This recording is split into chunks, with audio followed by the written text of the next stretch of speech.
Learn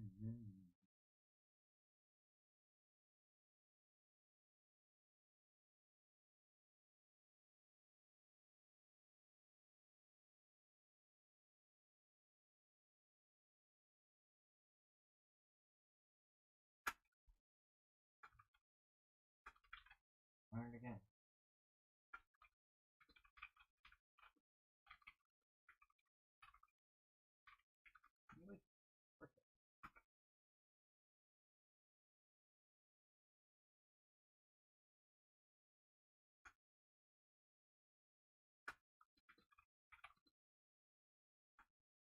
Let's get out here. This one.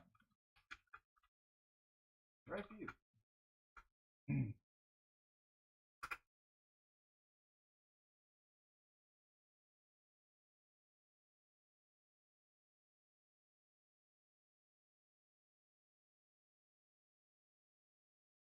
This one.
We get it almost every night. And when that moon gets so big and bright, it's a supernatural delight. Everybody was dancing in the moonlight.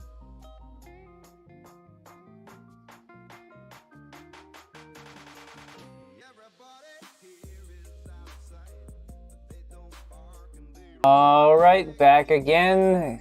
Mechanical Magnificus down here in the basement. And just got back from the Denver Art Museum. Got to see a lot of really cool stuff. And then afterwards went out for Indian food, and oh my goodness, I ate so much Indian food, it was ridiculous. But we're here now. We left off, we put some... Oh, I can't talk right now.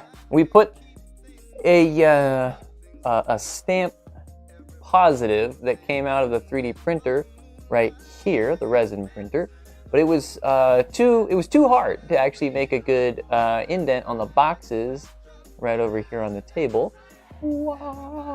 So we decided that we were going to try to make a rubber version of it instead. So we made a silicone positive that you see right here in between my hands, and the silicone negative, we don't know if it's actually good enough yet, because we kind of did a rush job. We literally did it live.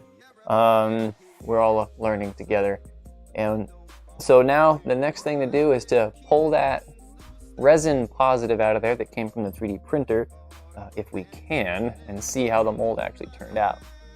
Hi, Jacob. Hello. So yeah, let's see if that actually works. See if I can actually get this thing out of here. Let's see if I'm actually streaming right now before I go too much further. Yeah, all right, looks like it's working. Excellent, excellent. Very, very good.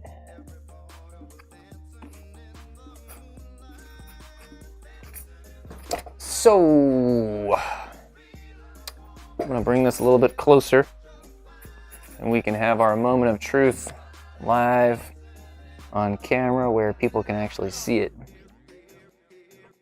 So that's the resin positive that came from the 3D printer. This is the cardboard mold that we made, and it's just full. Excuse me, I'm burping right now. Full of silicone. So I'm just gonna go ahead and try to start peeling this thing out. And most of the time silicone is pretty good at not sticking to the thing you're trying to make, or the thing you're trying to make a casting of. So that's kind of why I like to use it as the starter for making the negative. And just pulling that out gently. Ooh. Wow. That actually turned out really good. There's a couple little places where maybe it could have been a little bit better. There's maybe a couple air bubbles in here. There's one right there. But one air bubble is really good. So now the next step is to create the urethane positive. That's going to be a really hard durometer urethane. It's actually going to be the same durometer as the stuff that these traffic cones are made out of here. That's Simpact 85, which is a very, very durable castable urethane from Reynolds Advanced Materials. And this little traffic cone right here has some just amazing rebound to it. But this section here that's solid all the way through is so hard it almost feels like plastic squishing it between your finger. Although it still is fairly flexible. So hopefully that should be good for our application, where we need something to have just a little bit of squish to it so that it can make a good impression on the on the wood. Because we want, for a rubber stamp, which is what we're making, we want all of that surface of the stamp to be able to squish down and touch the surface of the thing we're trying to stamp on. So let's go ahead and carry on and cast some Simpact 85 into this beautiful silicone negative that we just made. Look at that. That is amazing how well it picked up all that detail. Beautiful. All right. So I'll switch over to the workshop detail cam, so it's a little bit easier to see what's going on, and go on to the next step. I'll just set this aside for now, and this is just trash now. I've got a lot of this silicone left over. Wow, I was actually able to get my my brush out of there. And it looks like the silicone didn't stick to the brush at all. Probably because the brush is made out of nylon, which is not very reactive. So I wonder if I'll be able to peel all the rubber out of this pot here. Guess we'll find out in just a second.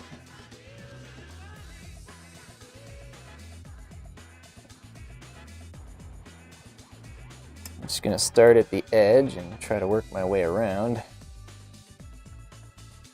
I'm getting a little sidetracked right now because I really just want to see if I can peel this out of here.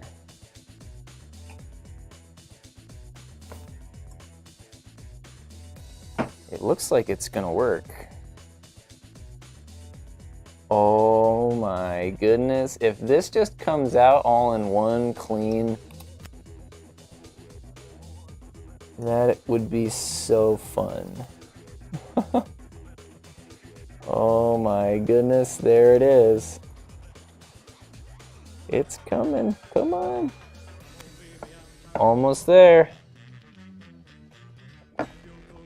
Wow, look at that. We made a casting of the bottom of that pan. Wow, I did not need to mix so much rubber. Ah, this stuff is awesome though. It's like really strong.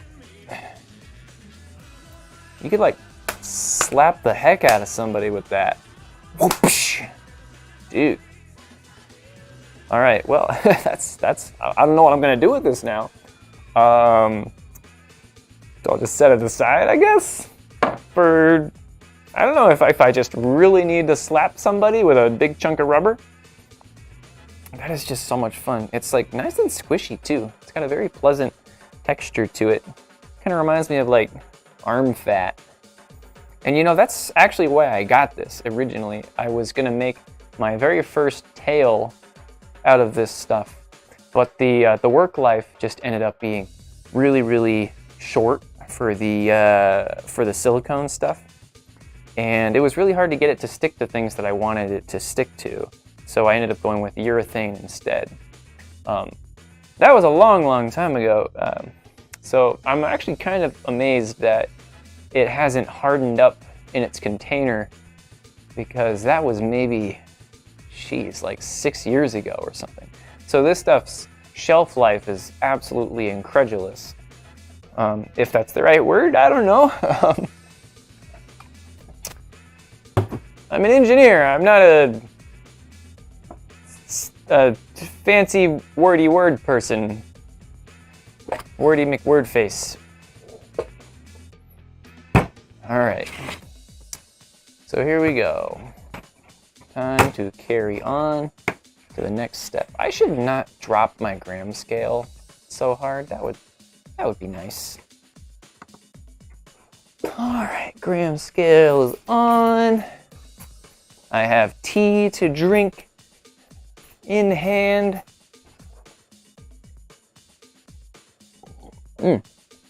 Okay. Now I just need my Simpact 85. This stuff is a urethane rubber, just to reiterate, so I will be wearing protective rubber gloves for this one. I don't really trust the urethane as much as the silicone.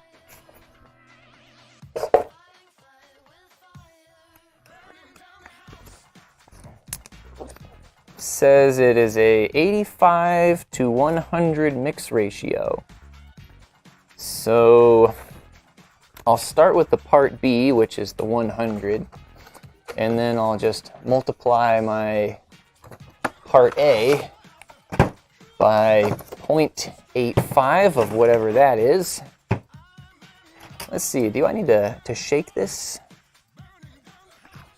Might as well give it a good shaking. Doesn't say not to. Oh, actually, it says on the lids to shake well before using. I'll go ahead and do that.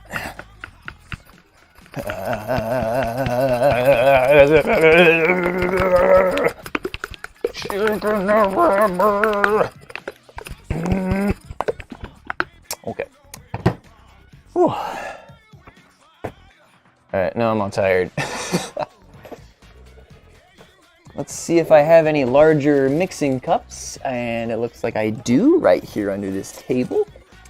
I'm gonna need a little bit larger than my normal size.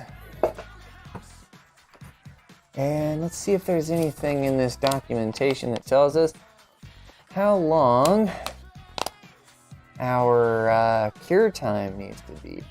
It says handling time is 2 hours. So that means if I do this now and then kill some time for a while doing CAD or whatever, then we should be able to demold this on in the same stream before we go do something else. So we could do that today. Technical overview. It's by volume. Blah, blah, blah, blah, blah, blah, blah, blah, blah. Low odor, fast setting urethane elastomer, which offers very high tear strength, impact resistance, and wear resistance. Simpact urethanes are phthalate-free, mercury-free, and MOCA-free.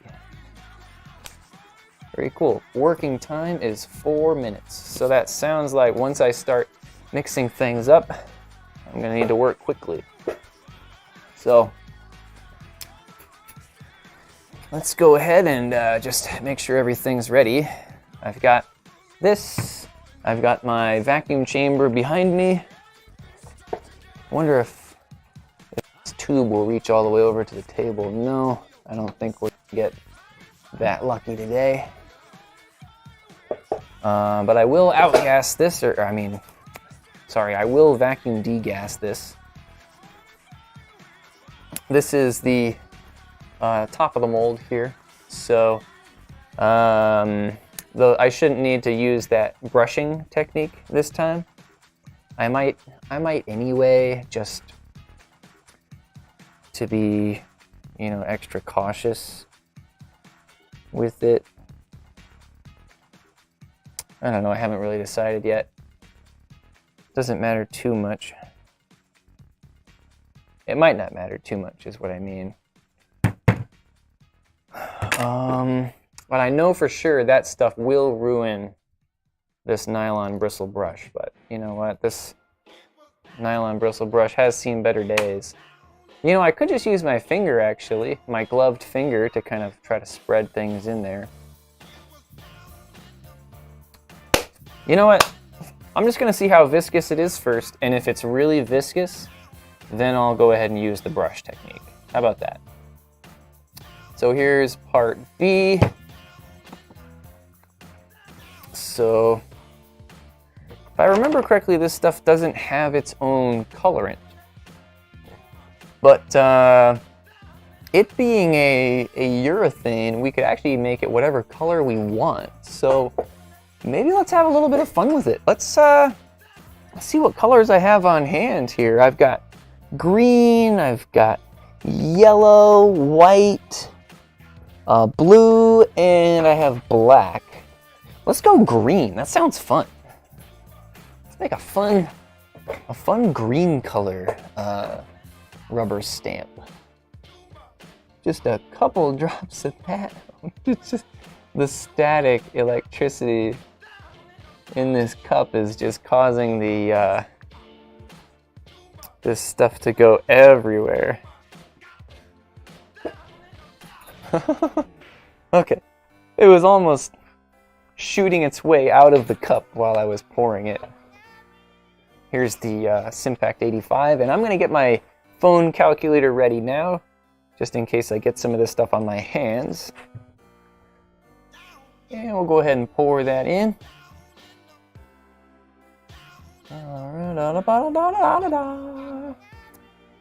This is the least exciting part. Let's do like maybe 50 grams or so, maybe a little bit more. I don't need to completely fill this mold this time. It's going to be a lot less overall volume, so it won't take a whole lot of this. And once it's done, I'm just going to see if I can glue it to a hard backing. Maybe I'll 3D print some kind of a handle for it. I don't know. We'll see. That'd be kind of cool. Okay, so that's 50. And, okay, so it's 50.2.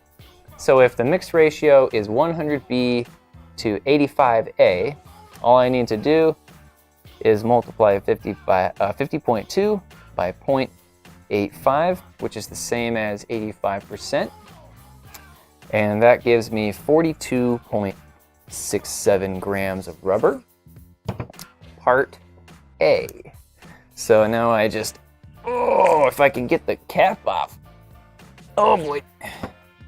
I'll have to use my bottle opener here. All right, there we go, like that.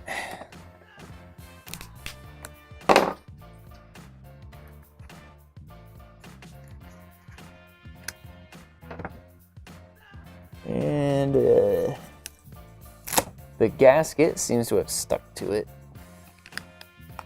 on top. It appears the last time I used this, I didn't clean things off very well.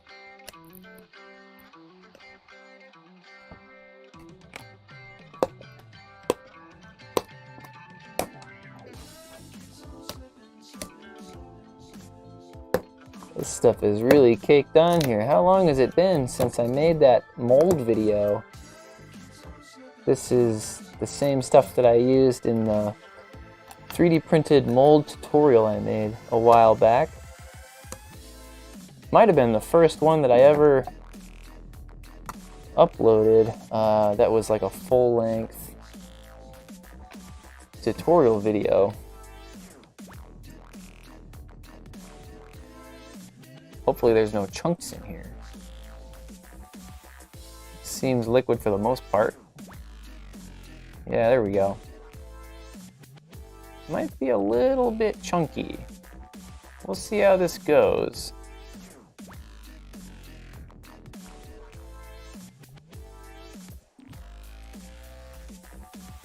I'm gonna... Yeah, well, I guess it's too late to turn back, so I'm just gonna keep pouring this and hope for the best.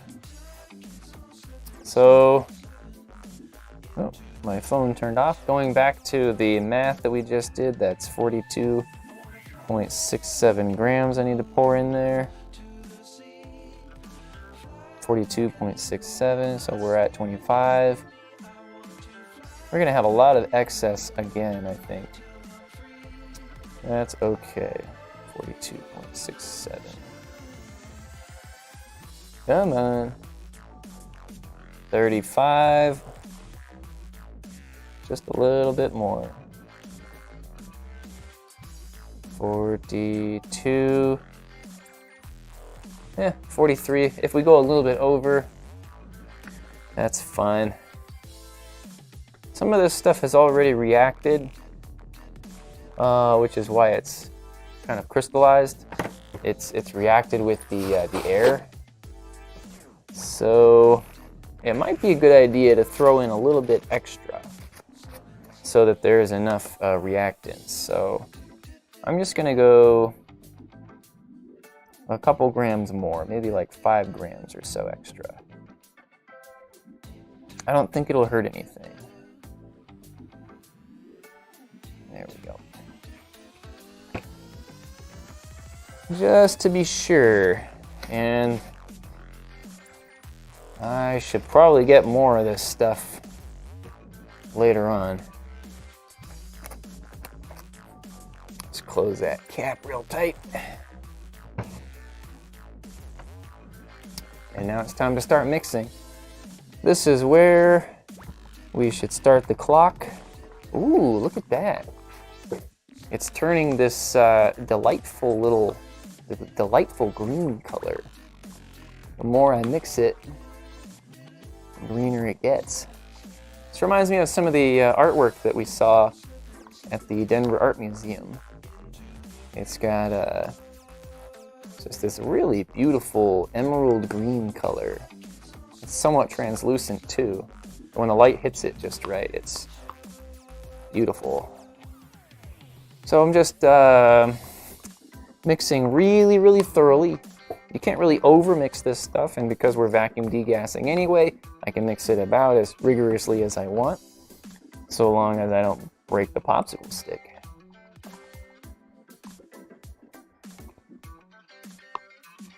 There we go.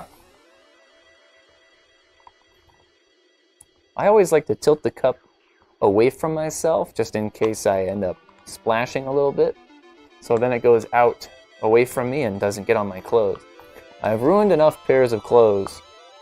I've learned the tricks and I've become very cautious.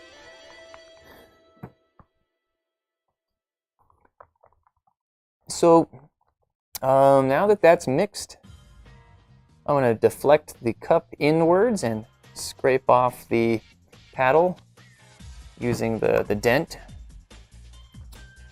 And set this popsicle stick aside and pour this into the mold. Let's get this right in front of the camera. and just do a nice little pouring. Oh yeah, look at that. Beautiful. This stuff is really, really runny. So vacuum degassing is going to work really well on this. It's nice and warm too. You can tell there's quite a chemical reaction happening right now that is exothermic because it's generating heat. So I'm just going to go right up to the edge there with my little emerald bar and stick this in the vacuum chamber. If it'll fit. Uh-oh, I might need to tilt my vacuum chamber sideways a little bit so I don't spill. There we go. And let's see if I can turn the camera so you can see the vacuum chamber this time. Hello. How are you? There we go. So that's the vacuum chamber right here, made out of a cookie jar I bought at Walmart because I'm very thrifty. And put that on there. Like that. All right. And I'm just going to give this a quick vacuum degas.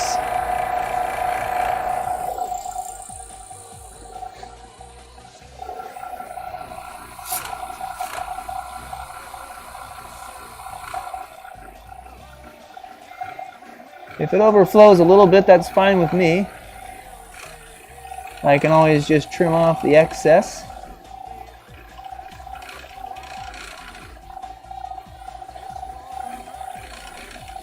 Sometimes you have to accept a little bit of what you don't want to get what you do want.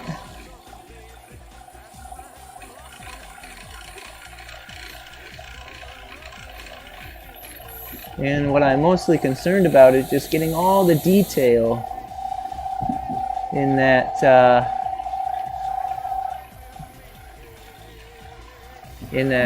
casting.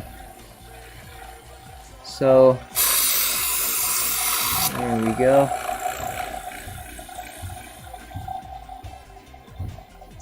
Let that settle and then raise it back up again to pop all those last little bubbles.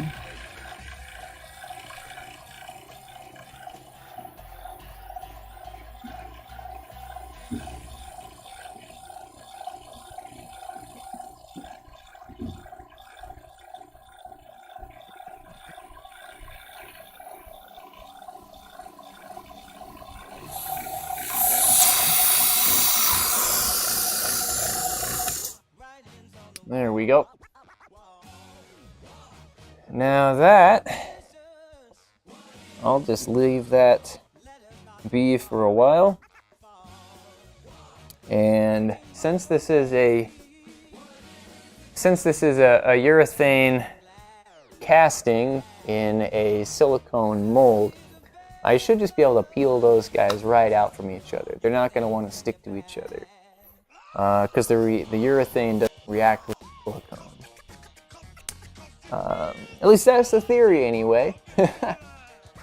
I've seen it done many, many times in a lot of mold making tutorial videos, so I'm pretty confident that that's going to work.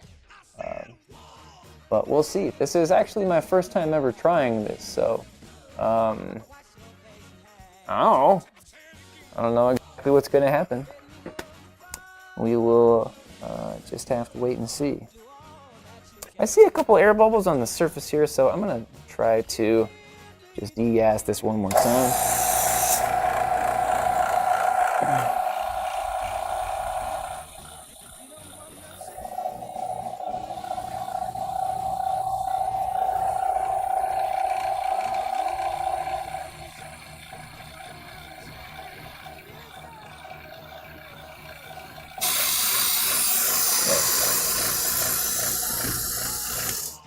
There we go.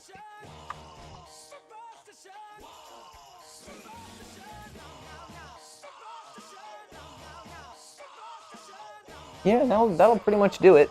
That rubber is already starting to get very hard. This cup that I was just mixing, not only is it very, very warm, but it is also congealed to the point where it spills out slower than a Dairy Queen cement mixer. Shameless plug. I do not endorse Dairy Queen for any monetary gain.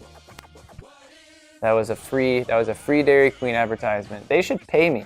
They should definitely pay me. That would be a very interesting advertisement advertising agreement. That's what I'm trying to say. So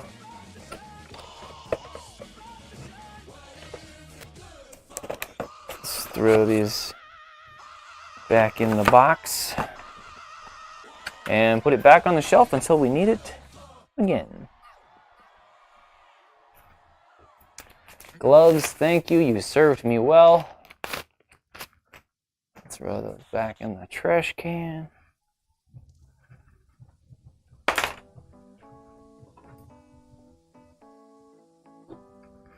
And put my silicone back on the shelf.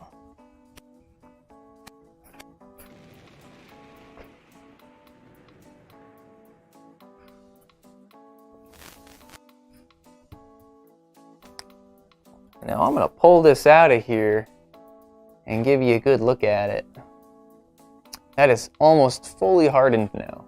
It only takes 2 hours though. Oh, my sister's calling me. Hello? Alright, one sec.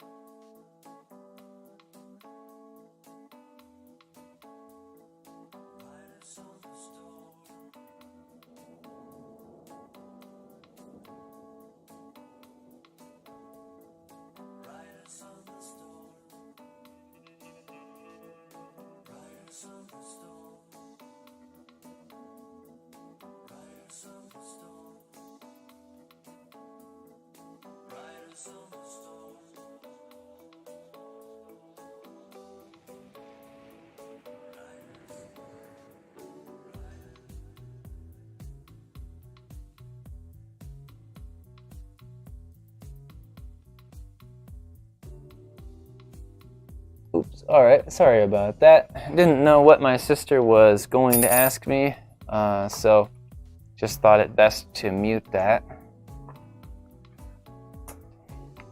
Let's wrap this cord up on the hot glue gun. Throw it back on the pegboard. Every mad scientist needs a pegboard. Honestly, they do.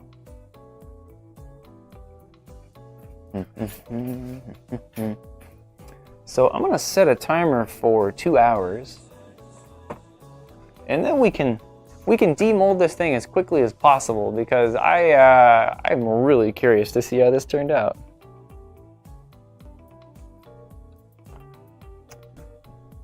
Here we go. Hey Siri, set a timer for 2 hours. 2 hours, counting down. Excellent. We can throw some of these back up here. All right. Very exciting. Oops. That's still a little gooey. Got some on my fingers. Don't want that. So fortunately, I've got plenty to do on the computer side of things for the remaining 2 hours. So let's go ahead and work on this secret dispenser thing. Oh, I got a notification on Twitter. Let's see what it says. Oh. From 7 Days to Die. Never mind. Oh, excuse me. Indian food, man. so good.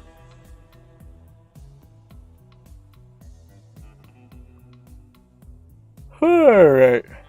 I could go for a nap right now. That was too much excitement.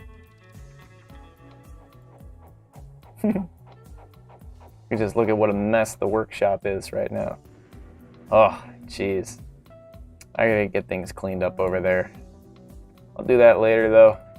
We're gonna do desktop view. Maybe I'll spin the camera around onto the mold just in case it somehow catches fire or something.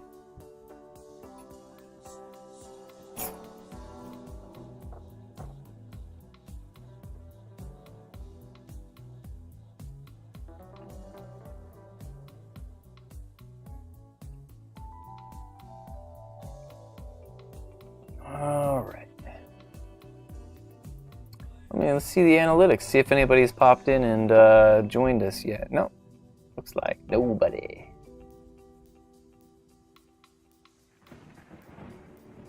I wonder if I could make any money streaming on Twitch. All these crazy little workshop projects.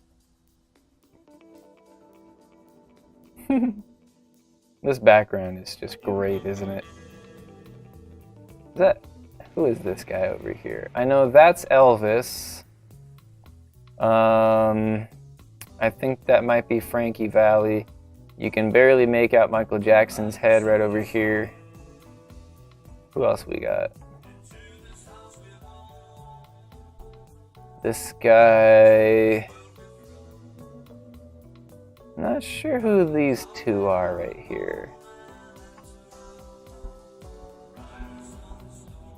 Well, anyway. I'm going to do a little bit of research right now, because the way this is going to work is it's going to have 3 servos that operate, that act to dispense 3 things, 3 cylindrical items. So, and this thing is going to have to go through a lot of operations, so I might end up using Dynamixels because they're pretty well known for being very robust. Also very expensive. That's a big servo.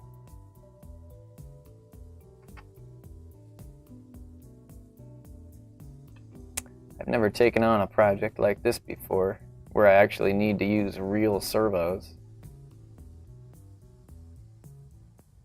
This is exciting.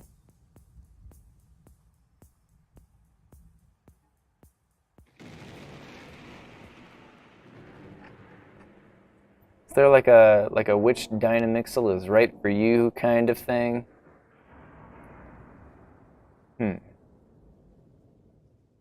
Kind of starting with a blank slate here. It's a little bit terrifying.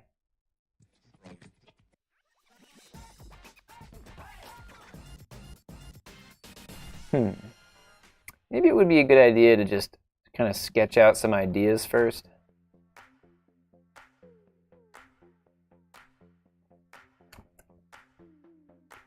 Kind of figure out how this thing is going to work. Let's see, maybe we do some research to get an idea of what other people have done in the past for this sort of thing. What's something similar? We could do like, let's just say dispenser design. Let's say can dispenser, I guess.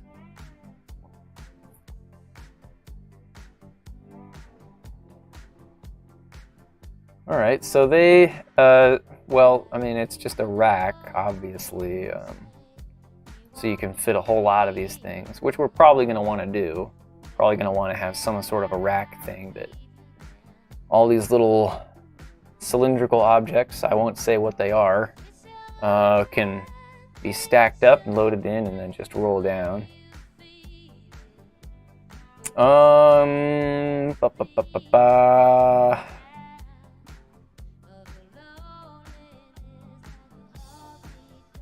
Wow, somebody has this in their garage? My goodness. What do they eat the most of? Looks like peas. So we'll probably do something like that. I think that something like this could be pretty easily machined out of plastic using my CNC. Just get like a flat plastic sheet. Maybe the dispenser is the place to start.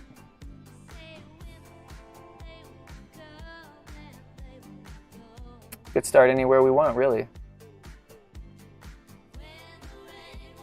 It's going to have to choose between 3 of these things at random. So what we could do is we could just make each one identical and then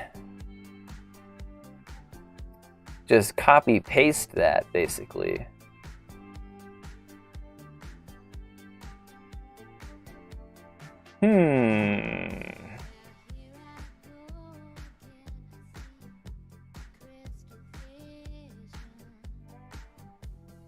Somebody has a 3D printable can dispenser here. Wow, I love it when I click on the image and it stays exactly the same size. Wow. What else? I guess we're kind of getting to the end of the can dispenser. Let's see, motorized. Motorized can dispenser.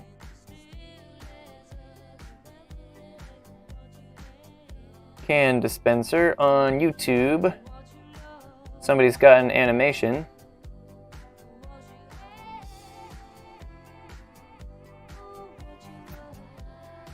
Here's another thing. I'm just gonna right click anything that looks useful and open them.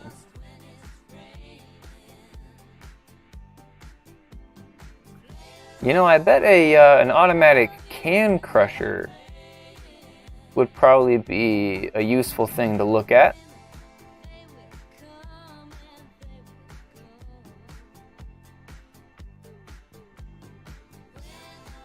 Because an automatic can crusher that has some sort of a hopper feeder thing is definitely going to have some way of automatically loading those things in.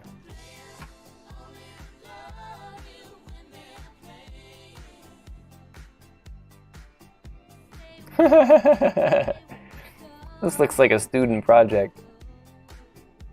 I've been there. Not judging. Not judging. I'm just saying that it's quaint. Okay, that's interesting.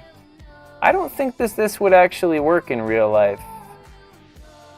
Nice animation though. But that is just sliding down a little bit too easily. And if you tilt this thing back, oh my goodness, even in their idealized animation, the can is nearly falling out of that thing. Oh my goodness. But they've got a good idea here where they have a peg in the way that stops the things from advancing when they're not supposed to. So, and I know that that's definitely going to be very useful. We're going to need something to stop the things from going when they're not supposed to, and then we only have one being dispensed at a time. So let's see what these guys have done here. Fully automatic electric can crusher, powered by Raspberry Pi. All right. Throws the cans in there. It looks like they can be whatever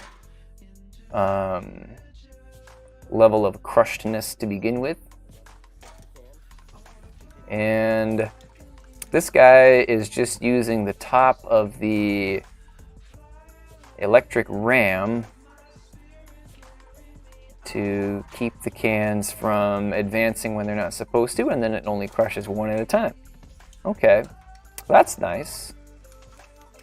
My only question is, though, how common is it for the can to drop down into a position where it's not supposed to? Oh, that's interesting. It looks like whoever made this took that into consideration.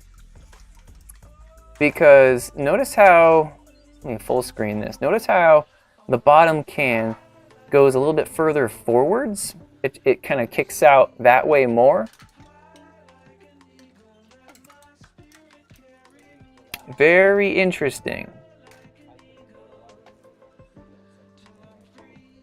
I wonder how it doesn't just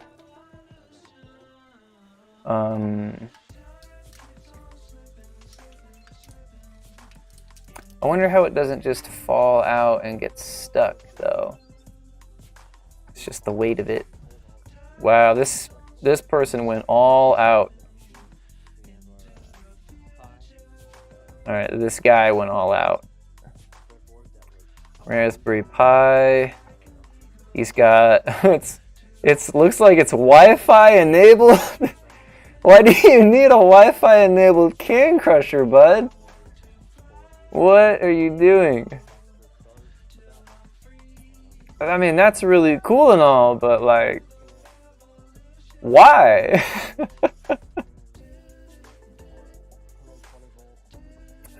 I love it, man. I love these people. Every problem has been solved. All right, let's see what this one is here. This is, what is this? Oh, automatic hand sanitizer system. Oh, okay, that's not actually what I need. I'm guessing this was probably one of those like COVID projects where all of a sudden everybody was working in the health industry, trying to design, things that would make them famous during COVID. That was just a really weird time. That was a weird bandwagon-y time for people to just like, engineers of all ages just started jumping into this whole, this weird design mindset where it seemed like a lot of people were just trying to get famous for their designs. I don't know, man. I don't understand people. I hardly even understand myself. So I'm not even going to try to put it into words.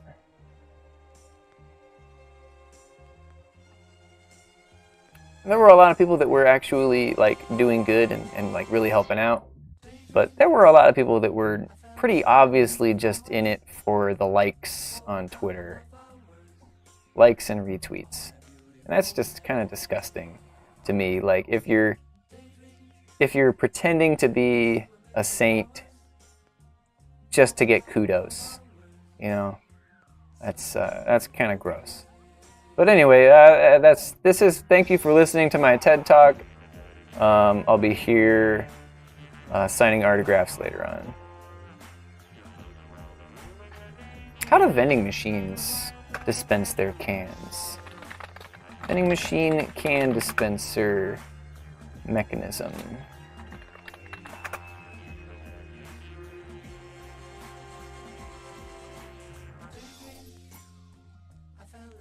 Oh, that's interesting.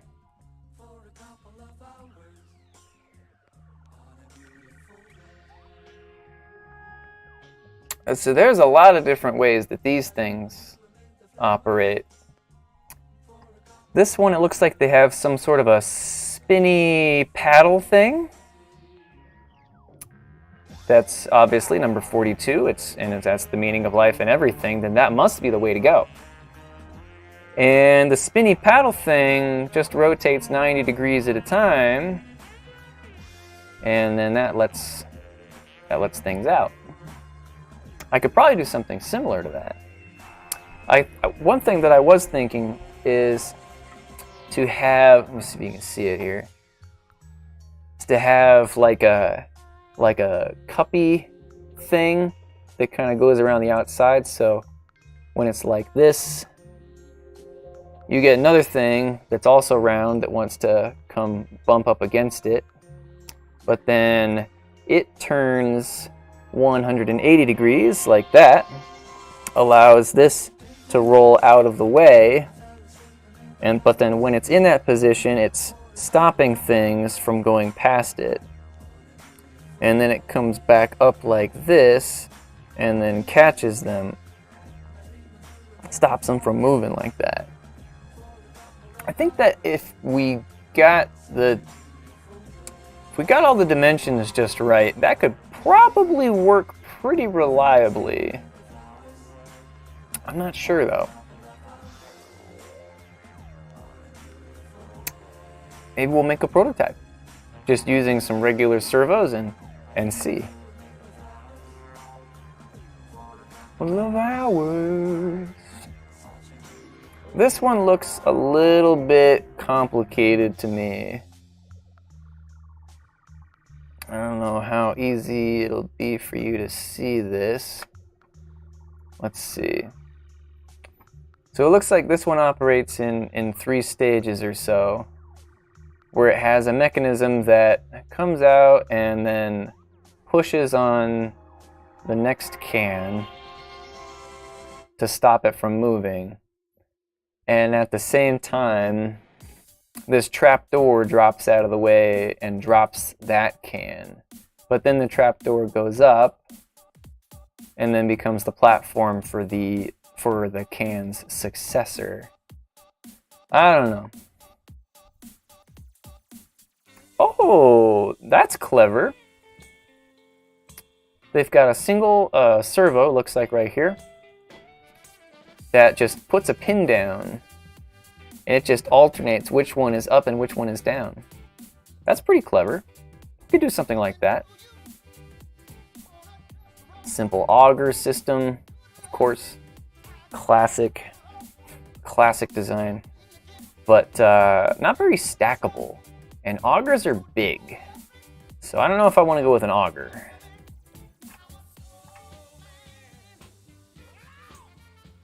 I think so far my favorite ideas are the thing that only needs to rotate like 90 degrees.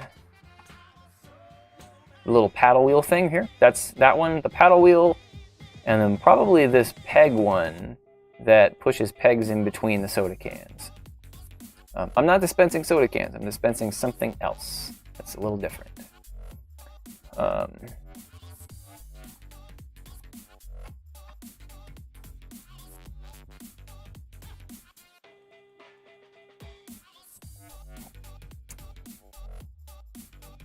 Can and PET bottle beverage vending machine. Anyone else always wondered how those coin dispenser things or those coin slots actually work? Like, how does it know? How does it know what kind of coin is in there?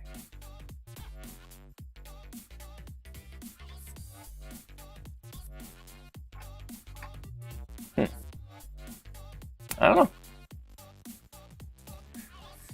So, let's see.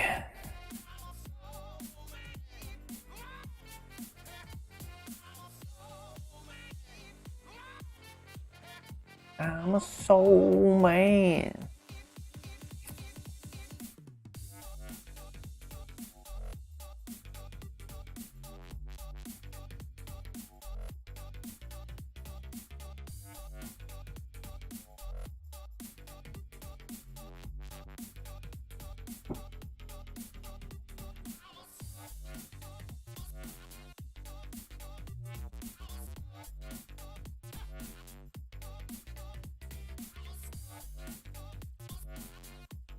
All right, I think I have an idea of how to do this now.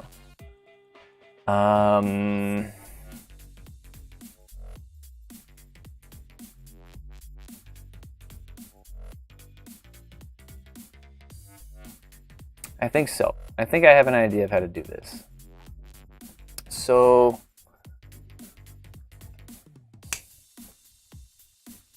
I'm going to turn on some lights over here and sketch this out after I clean off this very, very messy area here.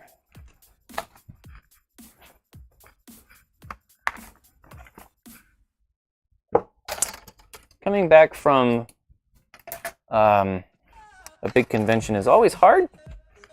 Not just because back to normal is annoying, but because you left your workshop in disarray.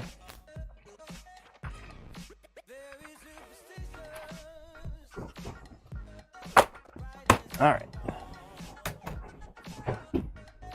I can put this duct tape away. Shipping materials, duct tape goes there, acetone goes here. Just cleaning a few things up. Let's go back to the workshop. Camera, no, webcam. Webcam flipped is what I need. Because we're gonna go right over to the sketching desk. Do some sketching. All right, can you see stuff?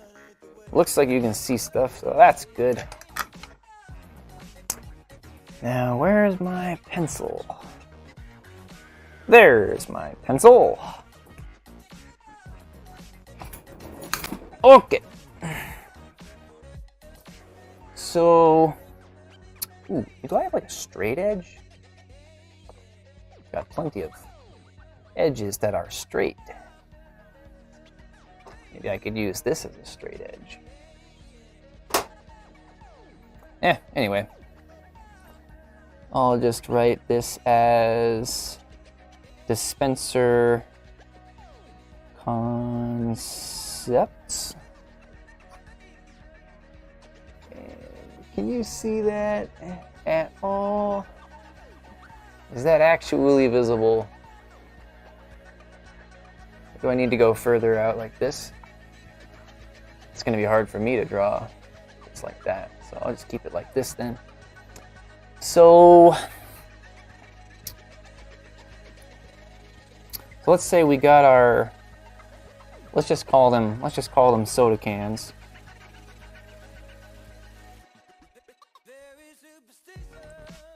Just like that. So that's the bottom. That's the base of the soda can. And just make this, let's just make this 3D. If we can, we should. Let's have another soda can. Let's draw the inclined plane. These will actually be sitting on. Let's give that a little bit of thickness. And stop that one right there.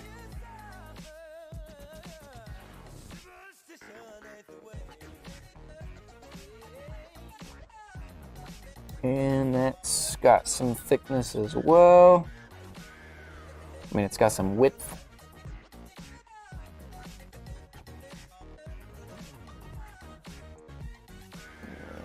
Erase my mistake.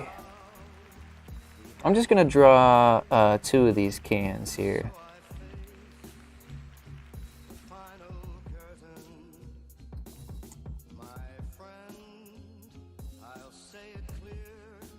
And I'll erase this line for now. One of the nice things about drawing with a really thick leaded pencil is that you get a big bold line but don't have to push very hard, which means that your graphite stays on the surface, making it a lot easier to erase.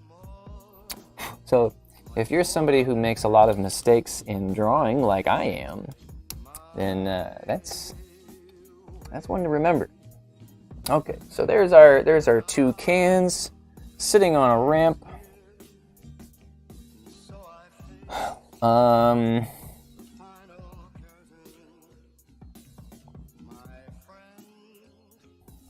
The first dispenser idea that I had is this like half shell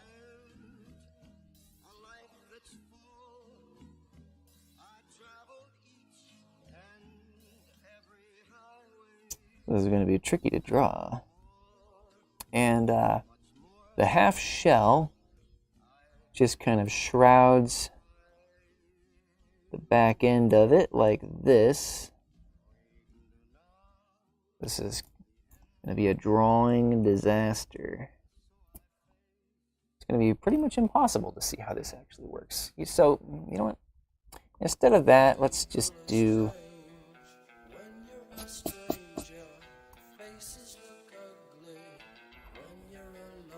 Let's just draw this 2 dimensions.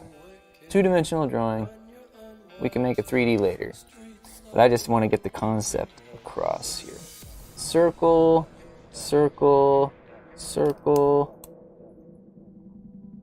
And the one leading the front of it, I'm going to put a little gap in here. And this is going to be the cross-section view of my little half circle thing.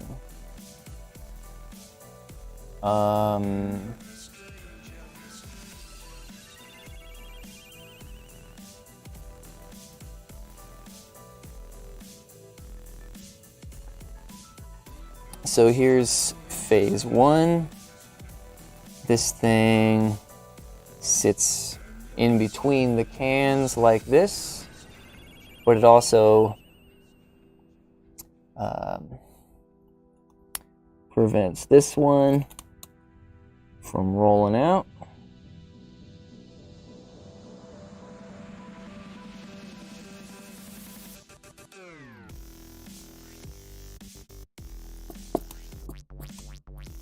And then this is number 2.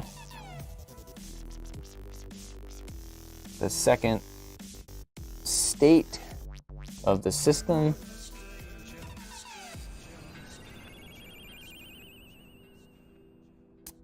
This thing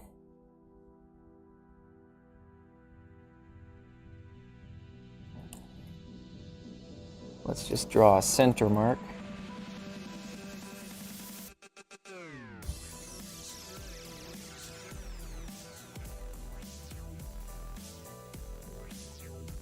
That's going to rotate this way as indicated by the arrow.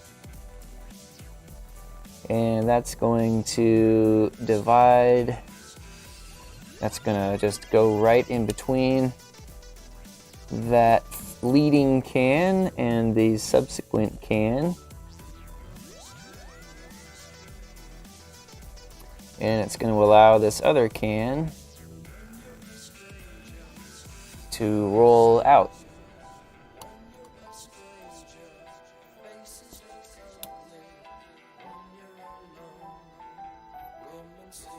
And then this thing just needs to go back and forth by like maybe 180 degrees or so at most. So that whole thing just gonna rotate like that.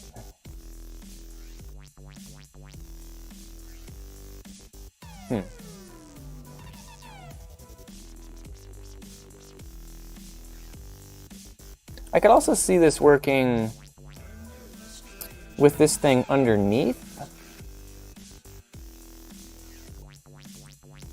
Although I think it might be better to have it going across the top. So then it's pushing those rolly things down. Do I have cylinders of some sort that I can try this out on? Here's a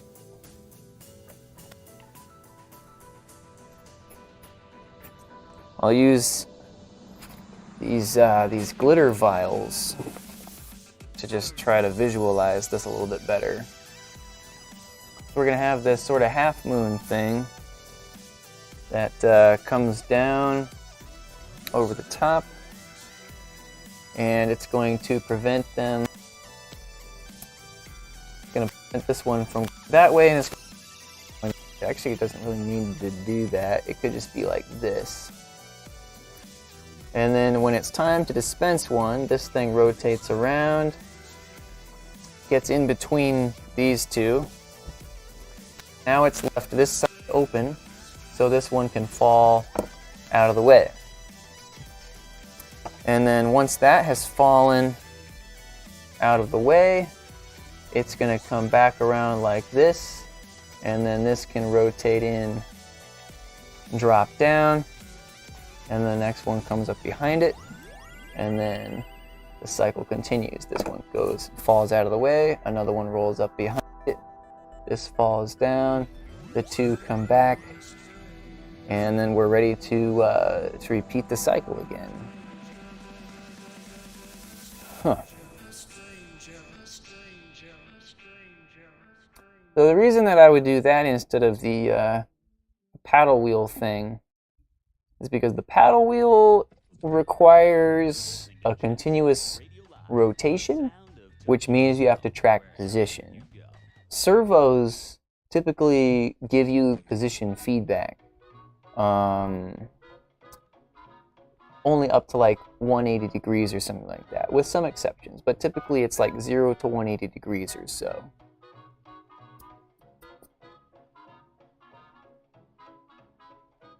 I love this song. Alright, I just got distracted thinking about this. I'm still trying to find a good song for next year's performance at Denver.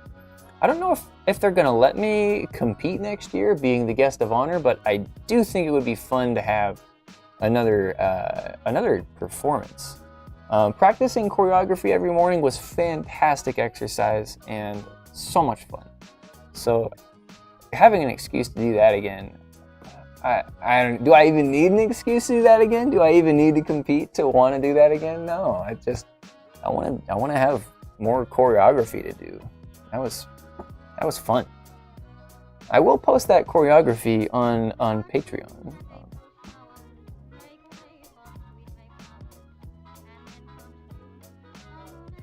Cast Magic Pearly Blue.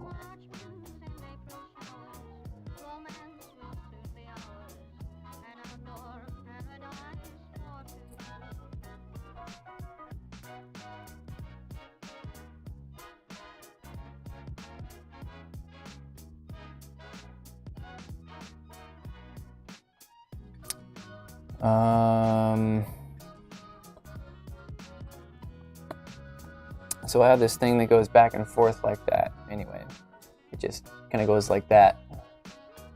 Open, close, open, close, open, close, just like that.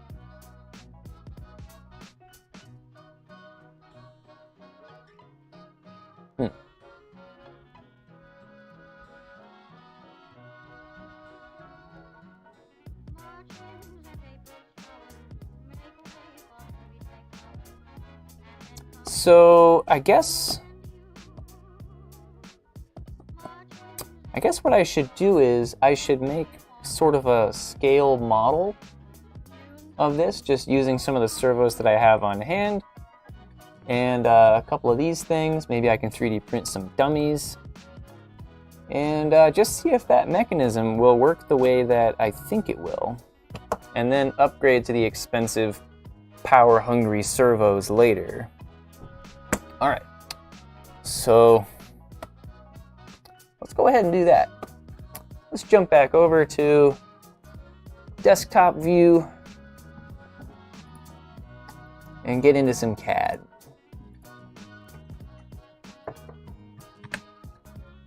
Opening up Fusion 360 while I roll over here for a second and grab a servo to mess around with. I've got so many servos. Oh boy. How many of these do I even have? I have so many servos. These are big ones too.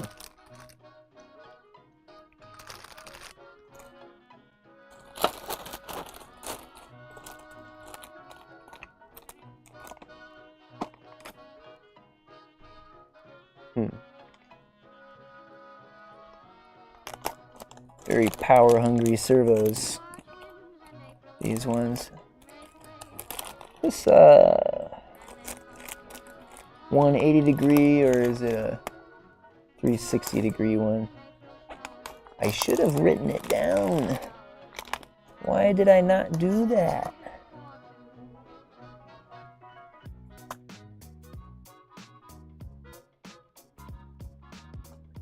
Alright, well.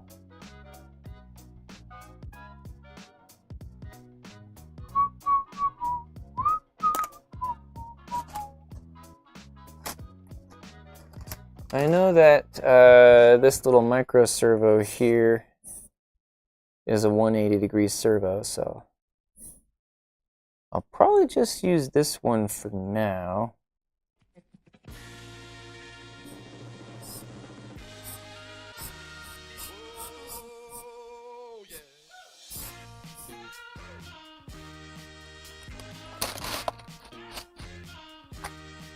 What'll be nice, what I think I want to set my goal to tonight is get something 3D printing so that I can test the dispenser mechanism tomorrow if I can.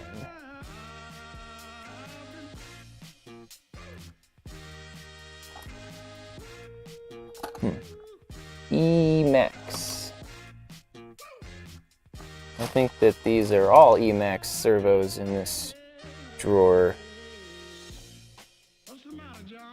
These are left over from when I did the robotic hands. But they'll still work.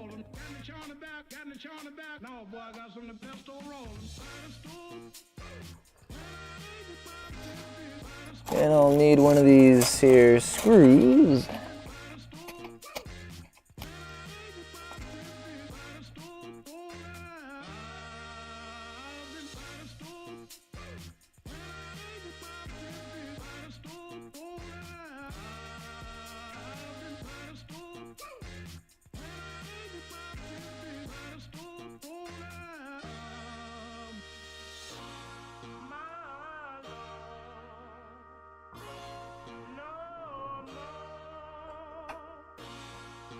Alright, here we go. So I'm gonna see what I have the most of as far as small cylindrical thingies. Let's do it with these, let's do it with these die containers. Because I've got a bunch of these. And they're all kind of a significant weight. They're all full of liquid, which will make them a bit unpredictable. So, sort of setting up a worst case scenario test for myself, called a conservative testing environment.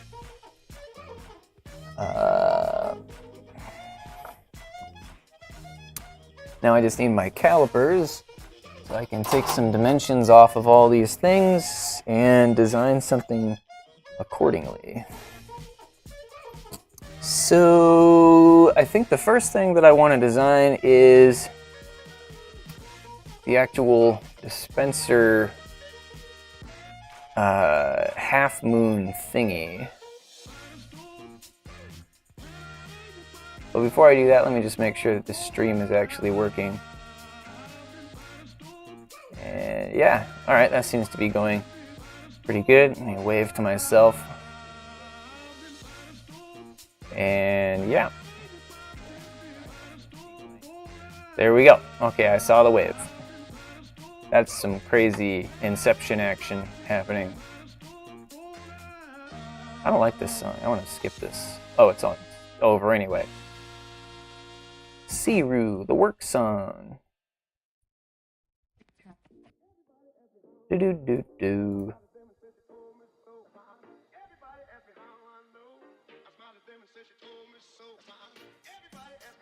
Everybody.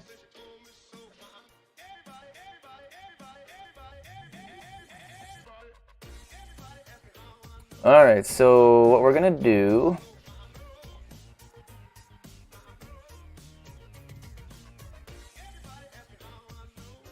is we're just going to start with what we know. That's always a good place to start. And what we know is that there's going to be two circles right next to each other that are exactly the same size. So equal constraint, and they're going to be touching each other. And they're probably going to be on some kind of a ramp that is roughly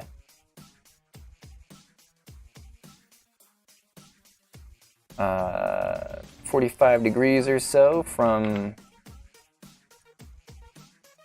a horizontal, maybe a bit less. Let's call it 30 degrees or so. So let's set a constraint on that to be 30 degrees. Trim this off.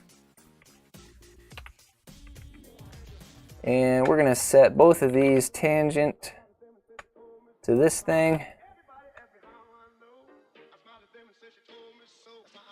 And now nothing has been dimensioned yet except for that angle.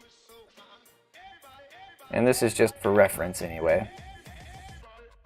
Just to help visualize what's going on. So let's call this the dispenser mechanism. And what I love about Fusion is that we can actually make this multiple components in the exact same place. We don't need to separate all of these into different locations, and then we can actually dimension things off of each other more easily. More easily than in SolidWorks, I should say. So we'll call this dispenser mechanism. And I'm going to create a new project called dispenser.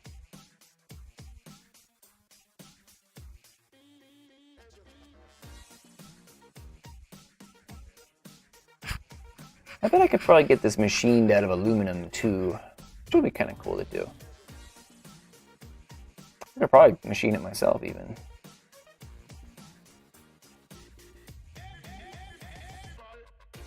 Alright, so that's saved. We have a new project over here called dispenser, and that's where we're at. Alright.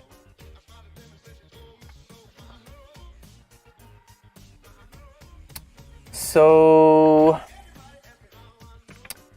that's what our things will look like right before they go and get dispensed. And I can measure with my calipers right here that the bottle diameter is 39.4 wide. The more accurate you can get this, probably the better. At some places it's a little thicker, so let's just go up to 40. 40 millimeters in diameter. And I'll just set an arbitrary length for this ramp.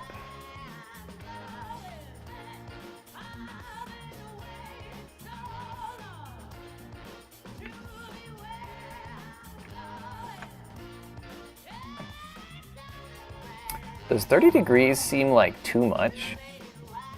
It seems like a lot, doesn't it?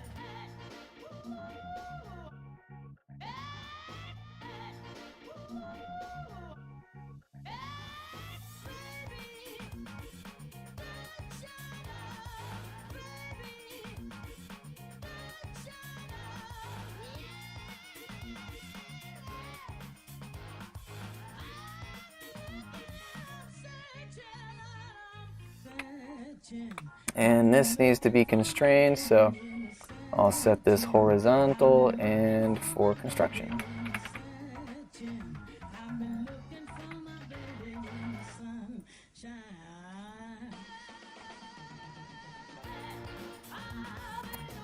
And now I'm actually going to use this sketch as a reference sketch, so I'm not actually going to use this sketch to make anything with.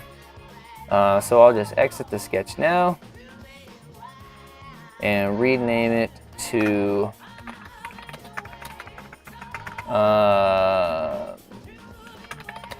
can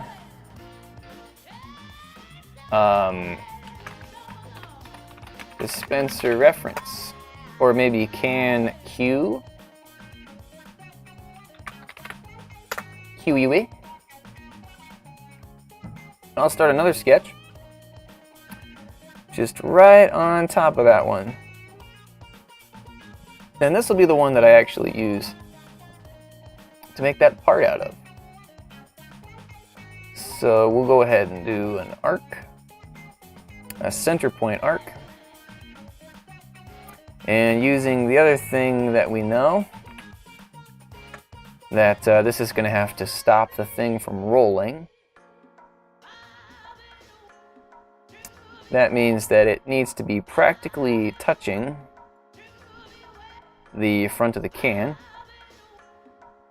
Or, yeah, can.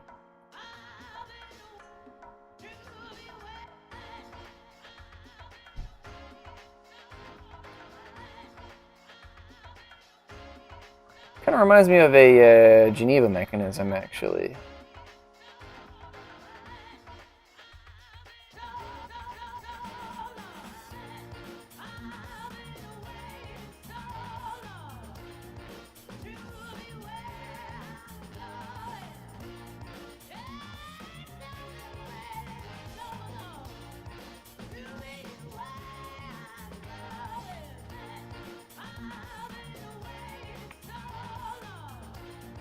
And in its final state, it'll be touching this one. So we'll make that tangent at some point. For the time being, let's do just another center point arc. That goes and meets up with this guy. Connect these two together. Could also make this sharp.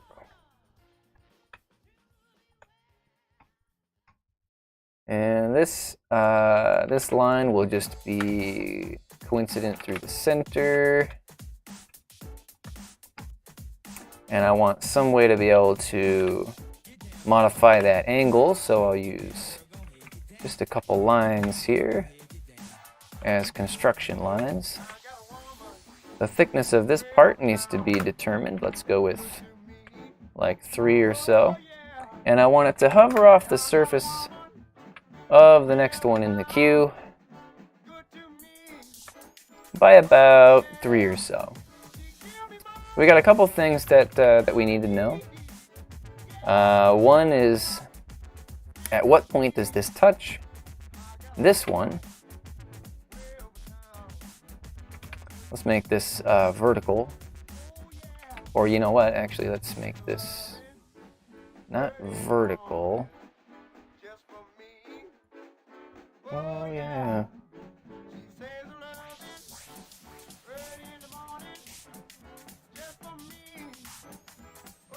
How can I do this angle here? Let's see. Oh, I know. I know this one's 30 degrees, so from here to here, this should be 120 degrees. When this is in line, it'll be touching this one, nice and tangent. See that? Isn't that nice? That looks great. That's gonna go like that. So now I just need to set this angle in here to something. Let's go like, whoa, what was that?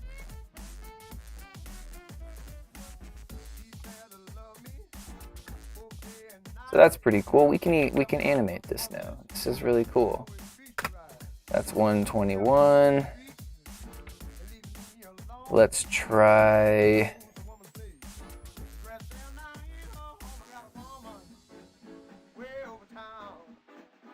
Let's try 180. So this goes like that. This one is stopped. And now this would actually wedge it like that. So right here, when this is perpendicular to this, this one is good to go. So let's go and make this right here. And that looks like it's just about 90 degrees or so.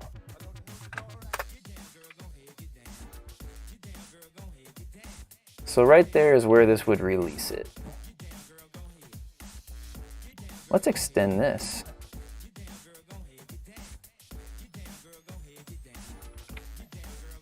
And make this tangent.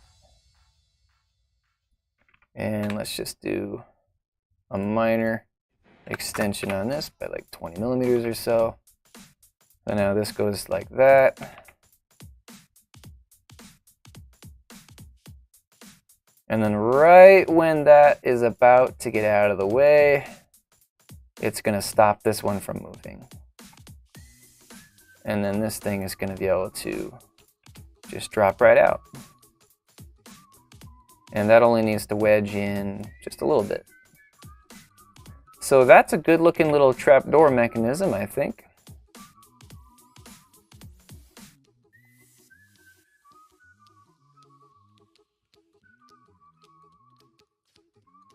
It's got like a push bar thing on there. It's kind of sharp. This is flat. Maybe the I can tune down the sharpness of this later on anyway. Yeah, I don't know.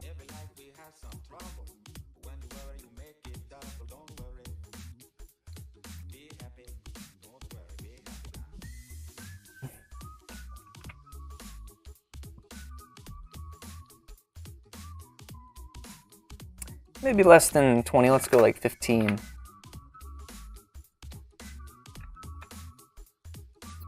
All right, yeah, that looks good.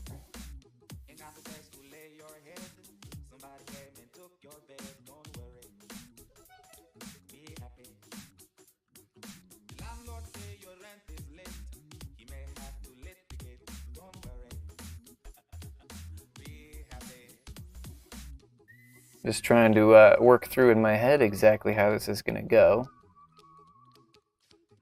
Just imagine a little bit. There shouldn't really be any variation in these, so that should work. Something like that should work. Alright, so we'll go ahead and turn this off. Set this to construction.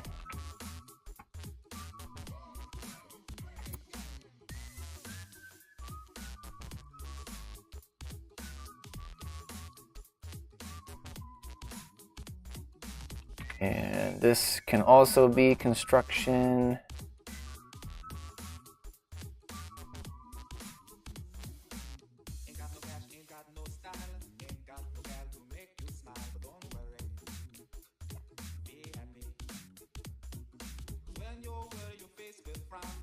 Now we just need to set the height of this little thing. So that's going to be the full height of the bottle.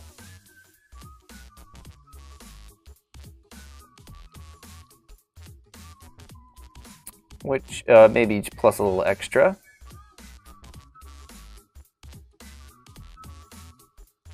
Which is 102. Just like that. And I'm just going to put some round end caps on here for now.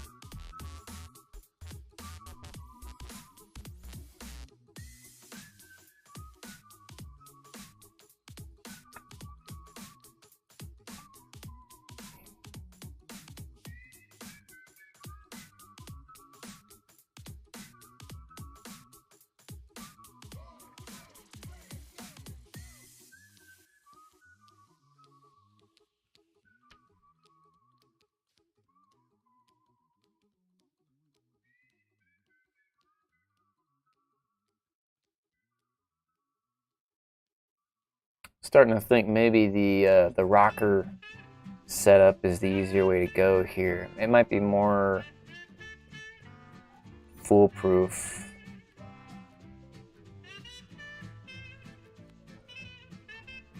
I'm just a little bit worried about relying on one single part's movement to start and stop these things, but I also want to avoid unnecessary complexity because extra complexity means more things that can break or not fit together properly. So I'm just going to run with this for now.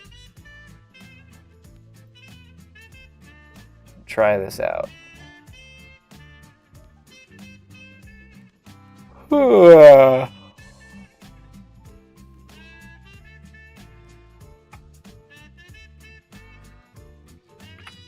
I just make a circle like that.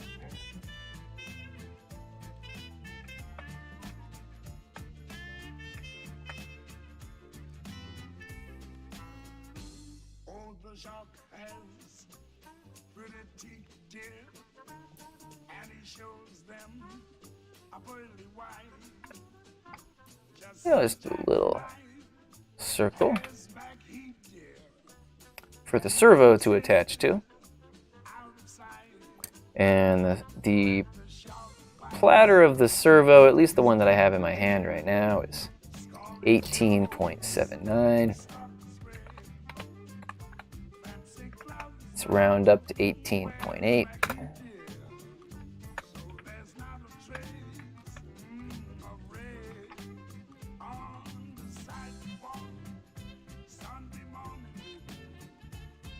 I'll attach a line to here and to here.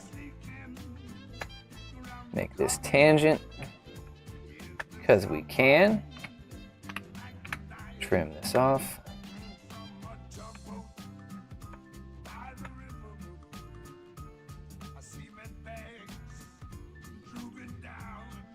Drop it down.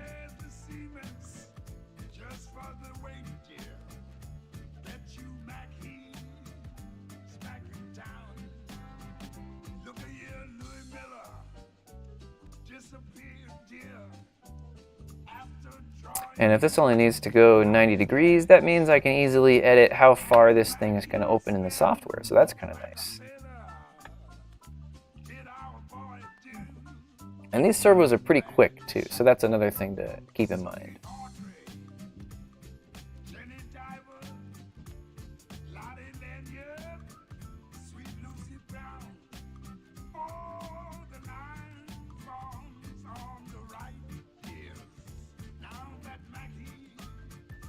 Back in town. Alright, and let's just go like 5 millimeters or so.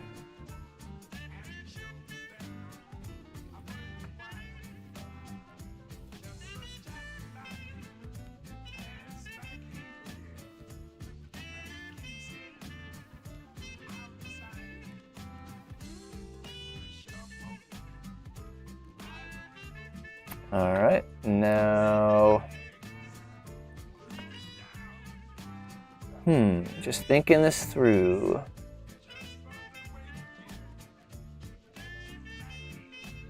Maybe I will mirror this. So let me go back in time.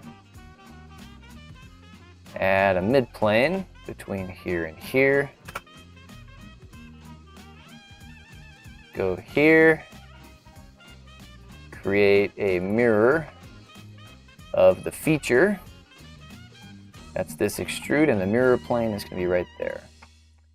And now we've got it on both sides. One side is going to attach to the servo, and the other side is going to have a peg sticking out. I think I want the servo attaching over here.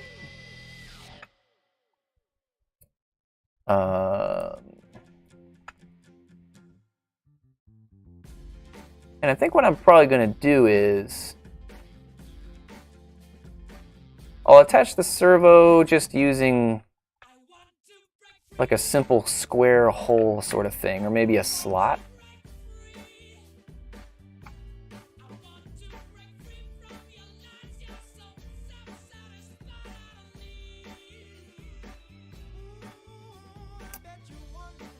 So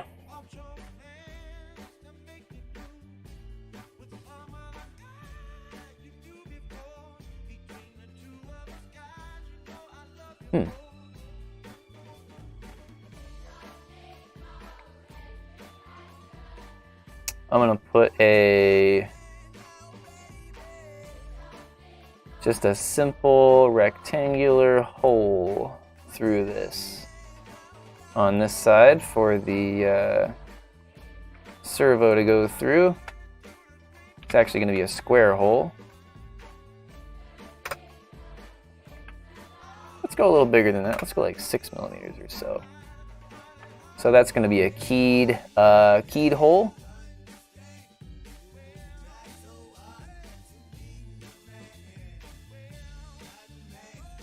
Oh, I think I messed something up already. I need to change this to a component. There we go. before I get too far into things, wonder if I can actually do that straight back here. Will that mess things up in the future? A little bit. All right. Planes.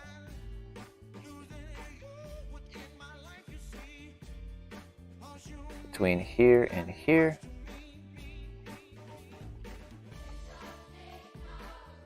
If you're doing a multi-part assembly, that just makes things a little bit easier.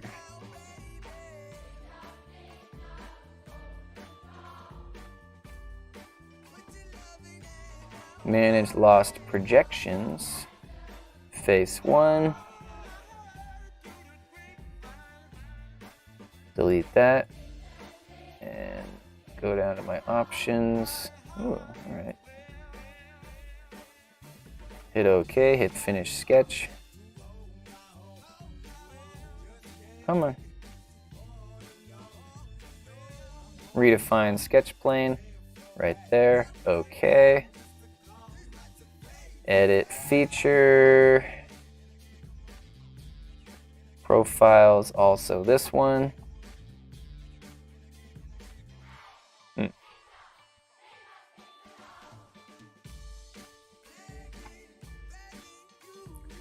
That is actually really nice. I wish you could do this in SolidWorks. Select the things that are lost and just delete them. Who cares? Let's redefine the sketch plane just like last time. Oh, you know what? Gotta do this again. Features. This one. Hit OK, and it didn't. Put it on the other side. All right, well.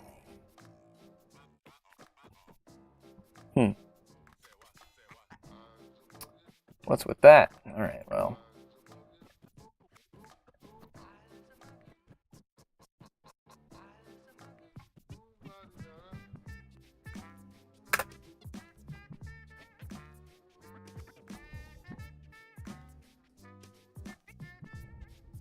Modify, no, create, mirror,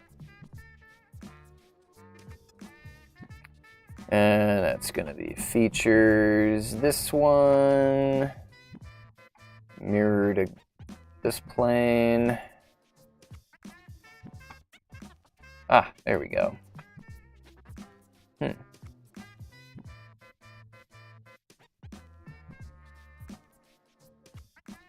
And then what's nice is that it color codes them too, so I can see in the history this is all yellow because I'm working on the yellow component now. So that's pretty cool. I like that it does that. That's a nice little feature. If I mess with this sketch at all, will it move the entire part? Nice. That's pretty cool.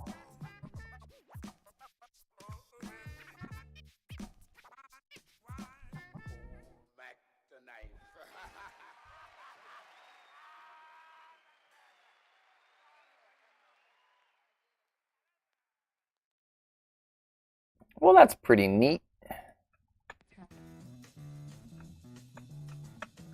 Let's be smart about this and make sure that that's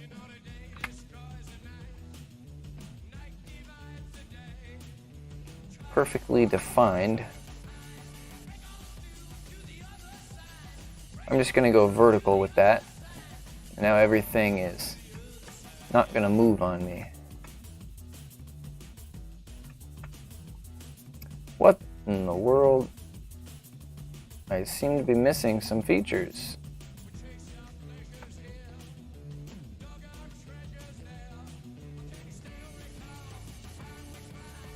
Alright, well, you know what? Before we get too far, let's just completely re-extrude this. Let's go both directions so that everything is nice and symmetrical. And the overall length is going to be 120 12, I think, just like last time. Oh, whoa, well, 102 actually. 102 millimeters. Boom.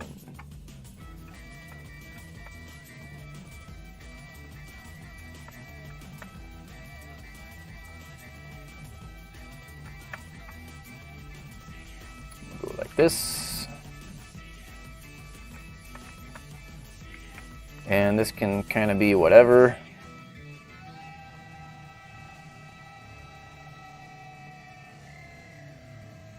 Let's make it like 22 millimeters. Because I think I'm going to have a bearing on the other side.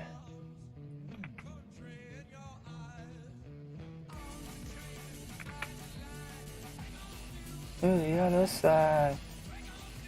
Oh, I did it again, didn't I? I forgot to make this a component. You have to say make it as a component the moment that you extrude it.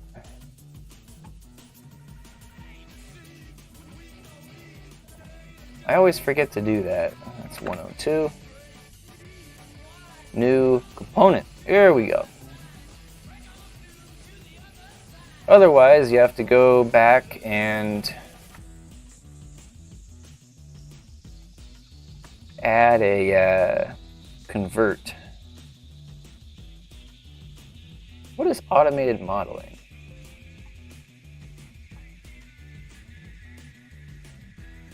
Just gonna mouse over this and see what it does. Generate design alternatives between geometries in space that you want to connect. Oh, that's kind of cool. Sort of what I do already.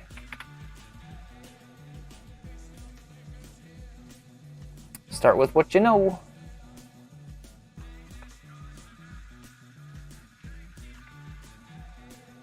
That's going to be 22 because I think the bearings that I use are 22 in diameter, but I can always go back and change that. Go from here to here. 19 of the day. Right click, sketch, and project. Now we've got that. And we can extrude all these guys. Beautiful. If you only have one closed area to extrude, it becomes much harder for the program to forget what you were doing. And then because this third time around I made the extrusion symmetrical, I don't have to create a new plane to do this mirror feature. So mirror this feature across this plane and it should just work. And there it goes. As expected. Very nice.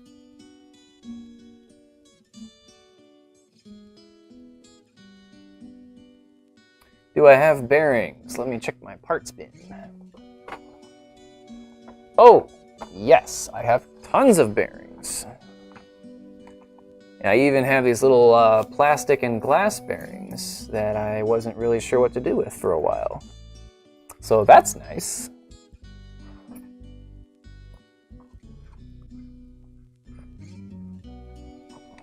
I've got a lot of these little bearings. This is great. I like to have bearings.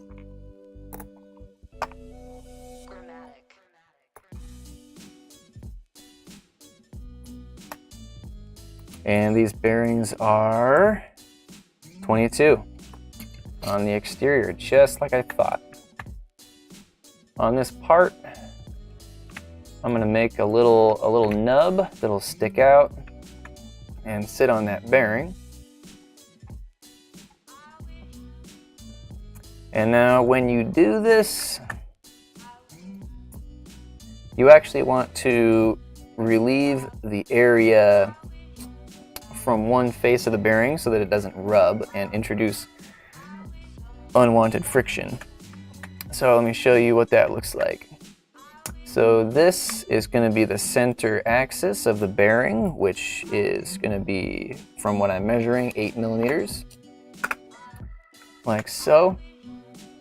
So this is going to get extruded out to almost the full depth of this bearing,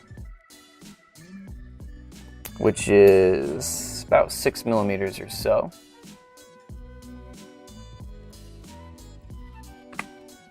Like that.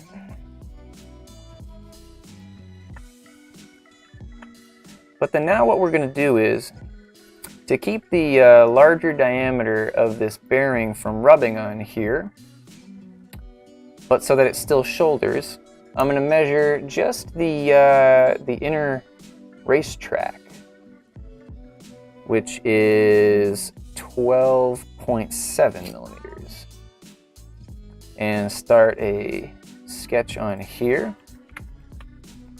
That is 12.7. And now I'm just going to clear away a little bit of material around the edge of this thing. So I can select just this area here, and I can extrude cut that in just a tiny little bit. And so now the bearing will only rest right on this surface when I set it on there, and it'll be completely floating off of this surface here. So that is that's fantastic. That is what we want. The other thing that I could do there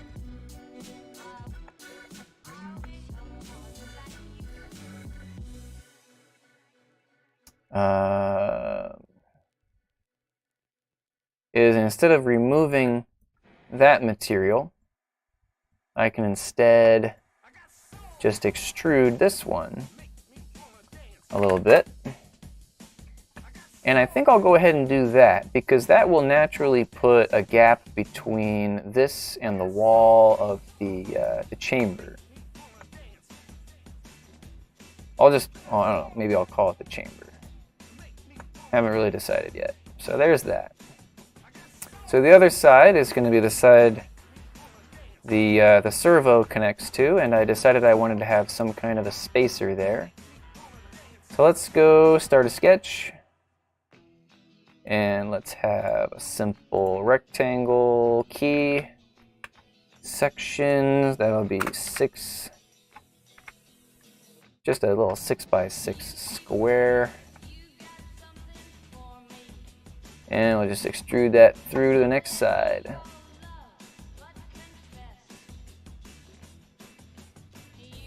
Should I have like activated the component or something like that before I started on these sketches? Let's see what that does. If I just activate this one. Now are all of my sketches going to be captured? Oh, they are. Interesting.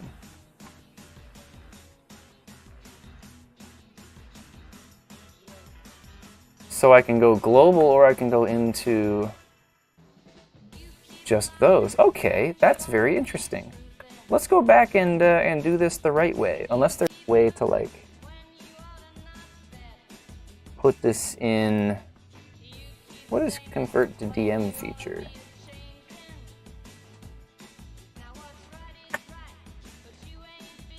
Huh, I don't know what that did. I'm made for walking. Just what that would do. I don't know what that did. I don't know what DM features do. I'll have to look that one up. So I've extruded my thingy here. Let's activate the component.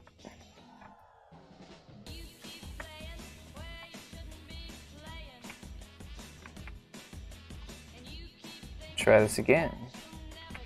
This is fun. We're learning. Right click, sketch, project.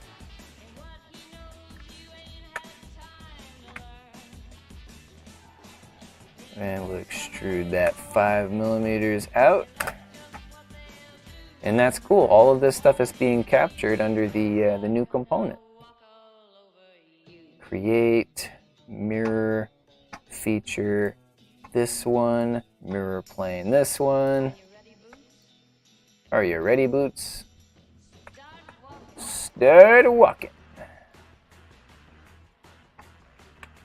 And this is going to be 22. Oh, excuse me, sir. Could you be 22, please? Thank you. Just go back over to here. Thank you. Just go like that. And then set it to 22. Oh, I see. Interesting. Can I make this a diameter instead? Alright, well, I'll just set that to 11 then. Oh, toggle diameter. There we go. Very cool. Thank you. Fusion. Fusion is amazing.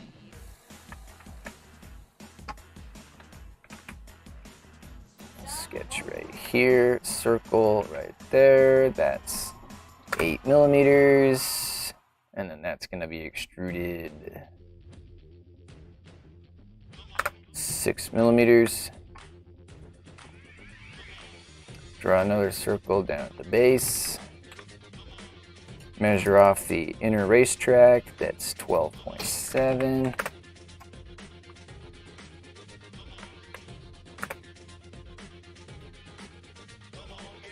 .5 millimeters. There. Nice. And this is just for the prototype anyway, so we'll just stick to that for now. When you get the blues.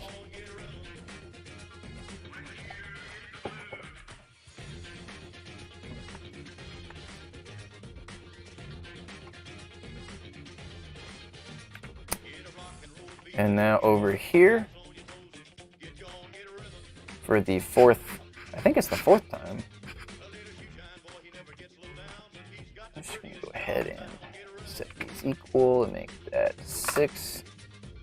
No, I changed my mind. Let's go 8.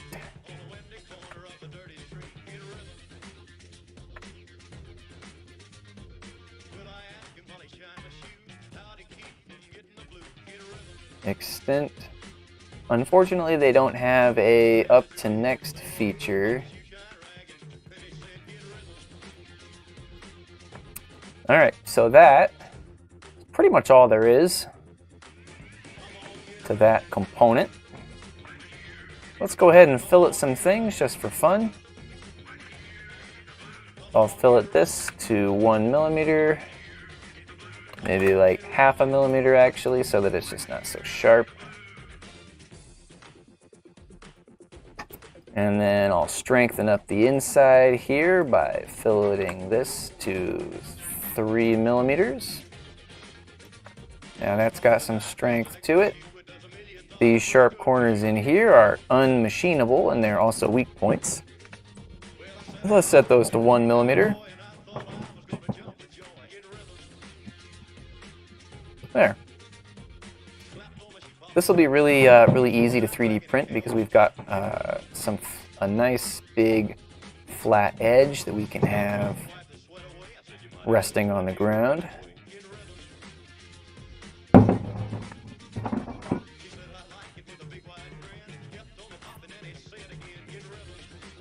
Get a rhythm. I wonder if I can somehow make these two surfaces parallel to each other. Maybe with a draft, if I set this to the neutral surface, and then I move this surface. Is there any way I can just line these guys up? Angle.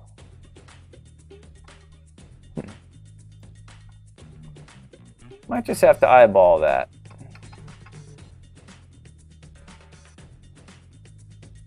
But alright, we'll call that tangent. It's technically not, because these are two separate faces, but that is pretty close. Pretty darn close.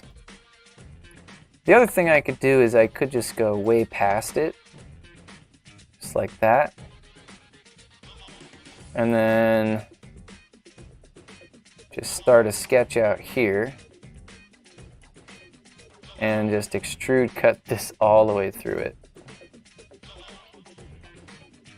Yeah, let's do that. And then this is all one face. Nice, that'll make that easier to 3D print. When you get the blues, come on, get a rhythm. Get a rhythm when you get the blues. You get the blues.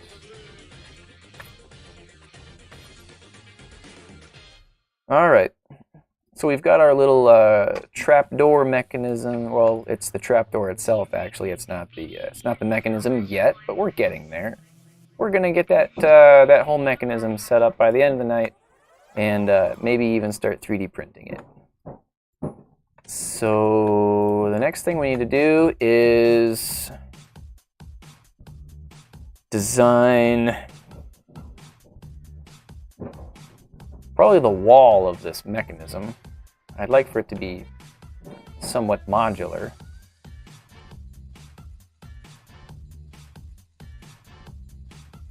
So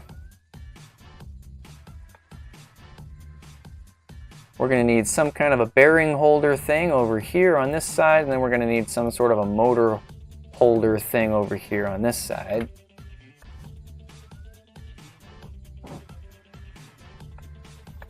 So what should I make first?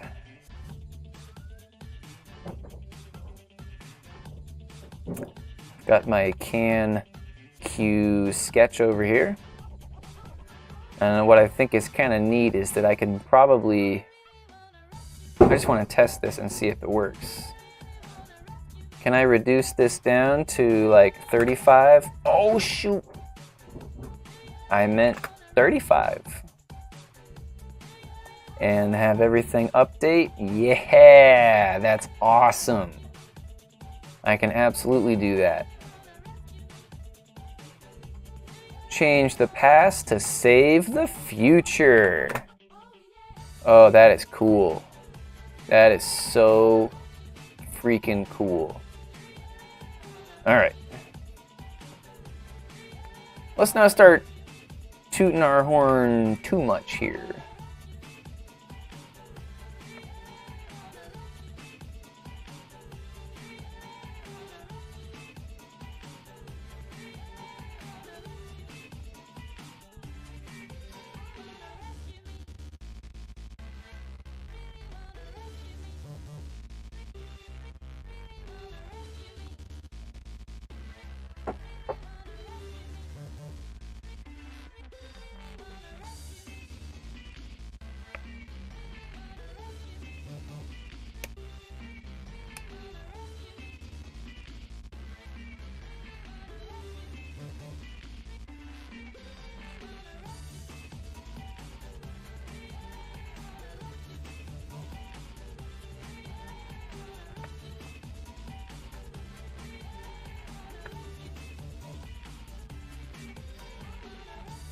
I thought I saw one of my lights flickering. All right. Should I model some kind of a bearing stand-in? Oh, you know what? I do need to have a very slight chamfer on here so that I can actually slip the bearing on more easily. We're going to do 2 distances. Go in some arbitrary amount to start with. So this one will be like maybe 0.5 or so, and then this will be like 1 millimeter. Maybe just like 0.25. So that'll allow me to slip the bearing on much more easily.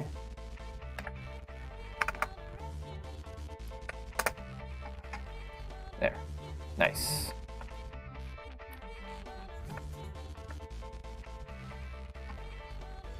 the way you would actually do this in real life is, well, for the real version, for the real version, you would actually make this a peg that gets press fit into this material here. That's one way you could do it.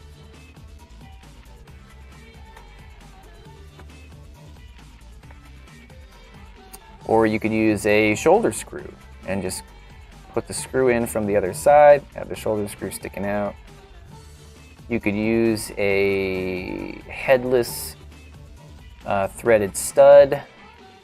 Lots of different ways you could do that.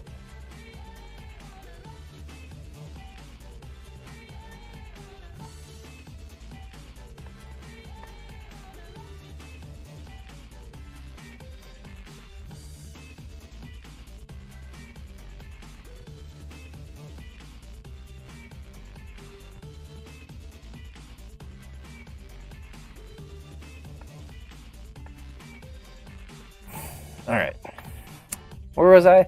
Oh yeah, gonna make the bearing thing on the other side. So what's that gonna look like? I think we'll just have it be a simple flat plate kind of thing that bolts to the ramp in some way.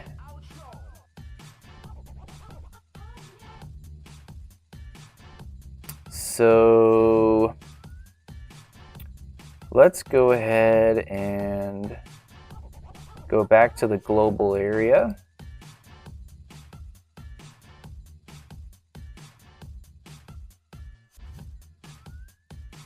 So now I'm back in the global area, and I can start a sketch on here at my raised section.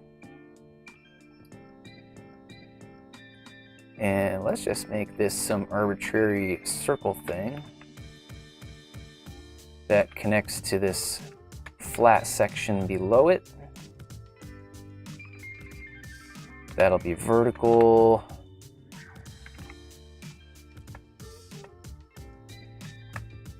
And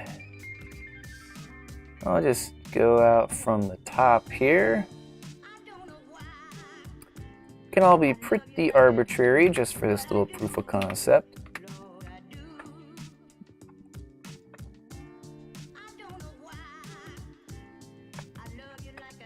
And remember, the bearing is going to go here, so I need to put a little circle for that bearing to get pressed into. And that bearing is 22 millimeters in diameter. So that's all set.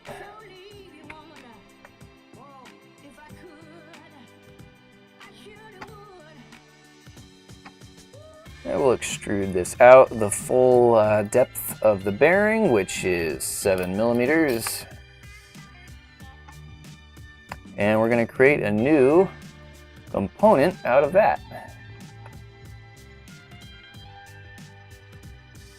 Pretty nice.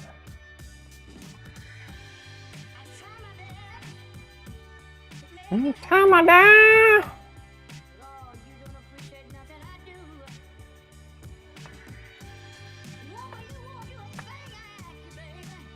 Now, to keep that bearing from just popping straight through the other side, I'll put a little guard on here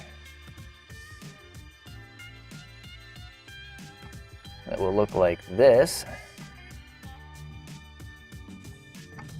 We'll just make a circle that extends out a little bit past this, maybe by like 5 millimeters or so. Oh, I am in the wrong place. Let's finish that sketch. Jump back out of here. I need to activate that component. But before I get too far, let's go ahead and make this same geometry reflected on the other side for the motor to mount to. So the motor on the other side is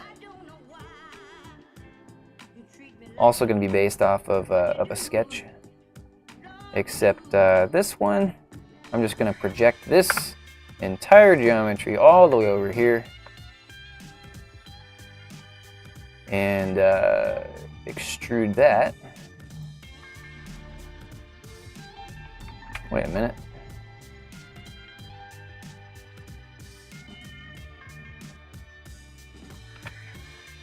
I need to have a gap there so that things don't rub. So let's make that gap in the form of a offset plane. Offset plane 0.5. We'll go ahead and start sketching on that plane. Now we'll project onto that plane that's now offset from the surface and extrude that out to what are we doing here? Lord, I do 5 millimeters or so. It doesn't really matter too much.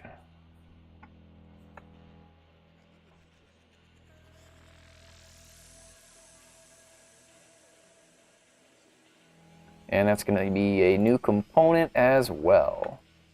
Excellent. So I'm going to start working on this one first.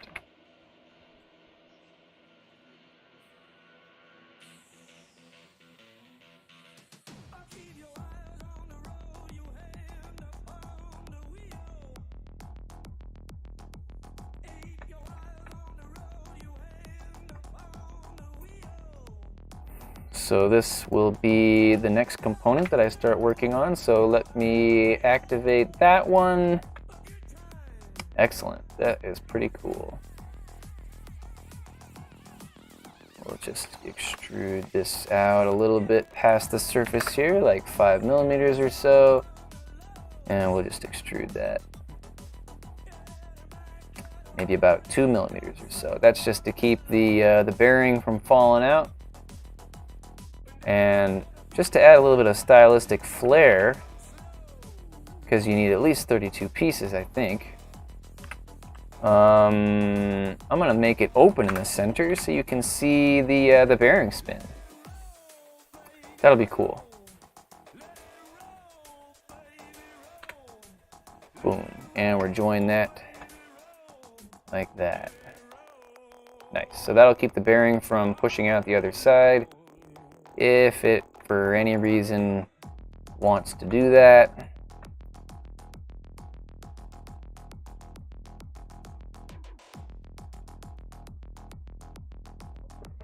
Now, that is pretty much done until we design the ramp.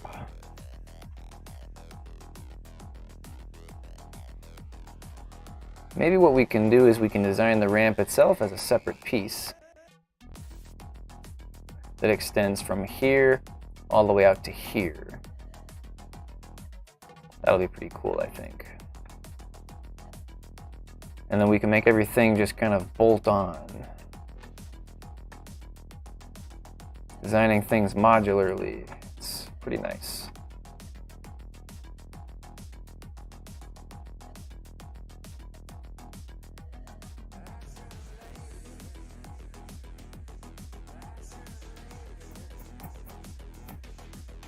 Hitting OK there.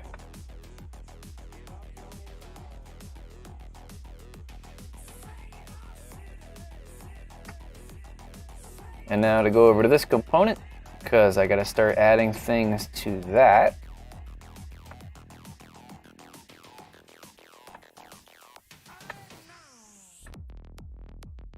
So the way I think I want this to be is I want the servo to sit on the side facing in. And it'll bolt in from the back.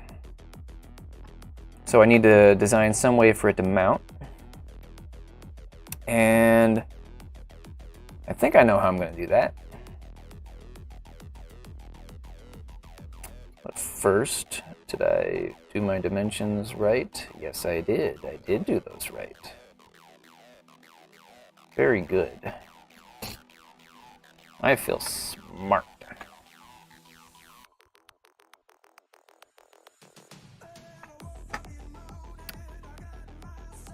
So the mount for the servo is literally just 2 screws. And those are in line with each other.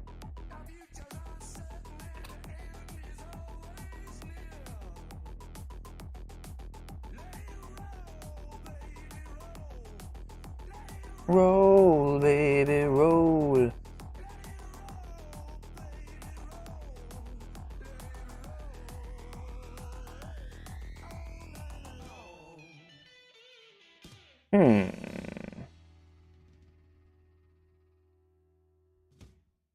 I bet I could make it like twist into place.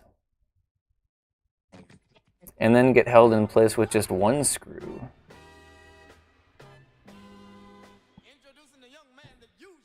That'd be kind of convenient for assembly.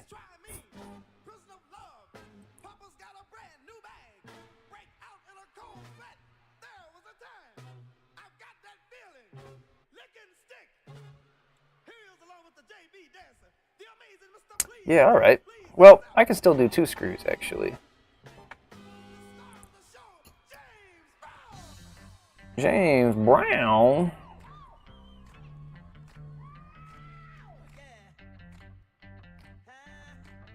$6mm. Okay, so I think I might have made this hole right here a little bit too big, so I'm just going to shrink that down a little bit in the following manner.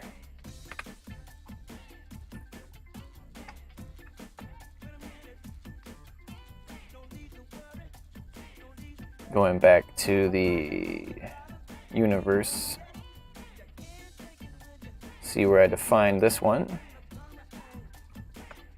Set this guy to construction, and then set this one instead to, I think, 12mm. Is that right?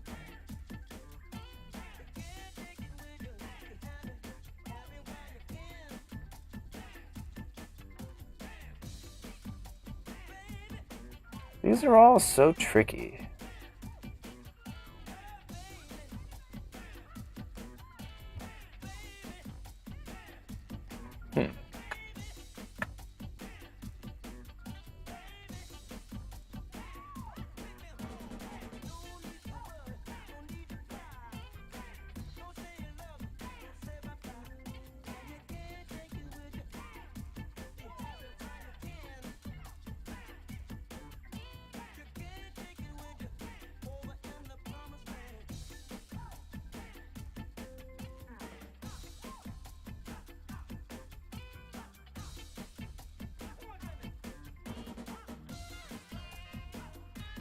How's that gonna work?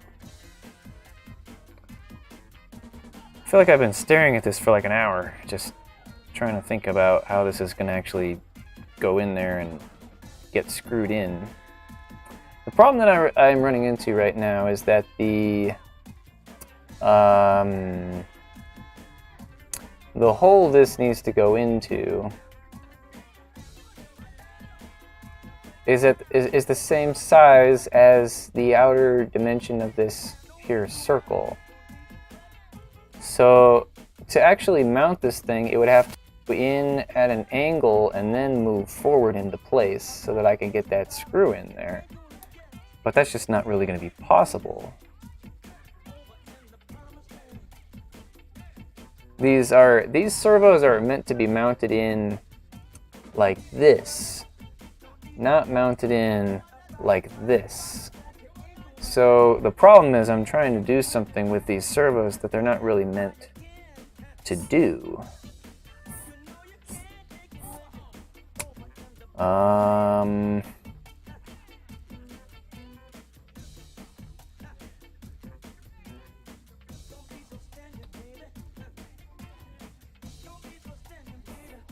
Well,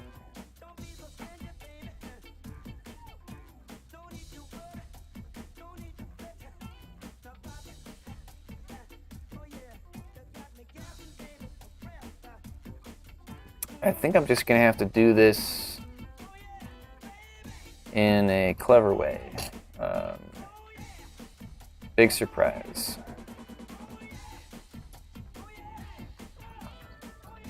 And I'll just use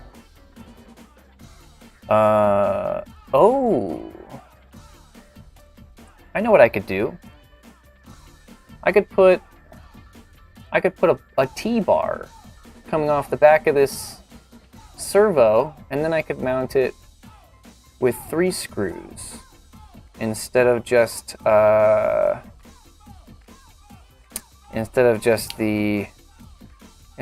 two. I mean, mount it with 3 screws instead of just 2. I think that's what I said. I think I'm getting this across properly, but anyway, here we go. So this is okay. So this diameter is 18.85, and that actually didn't really matter too much. So let's just put that back the way that it was.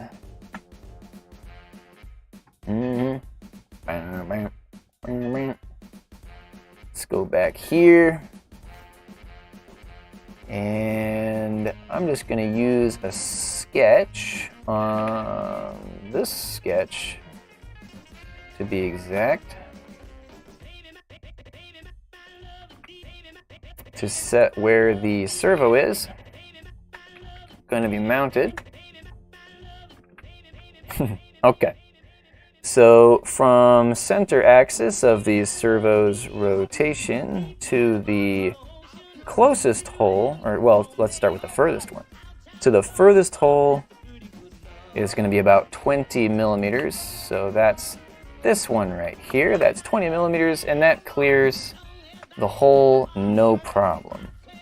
But the top one is only 7 millimeters. And that is inside this circle, so there's nowhere to put a screw in. So instead, I'm going to create an adapter that sits out here like this.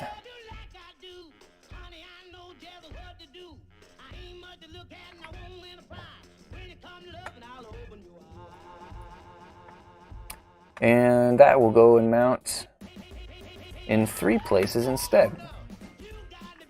Let's go ahead and make this an equilateral triangle just for funsies.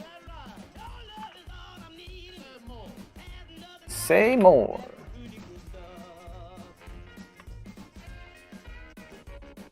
One thing you can do in Fusion that's pretty cool is you can set some dimension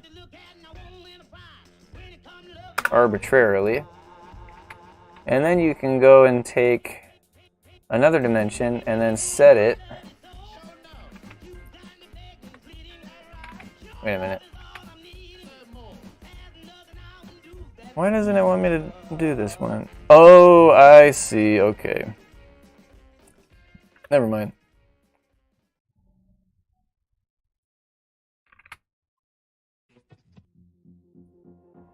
I'll have to make this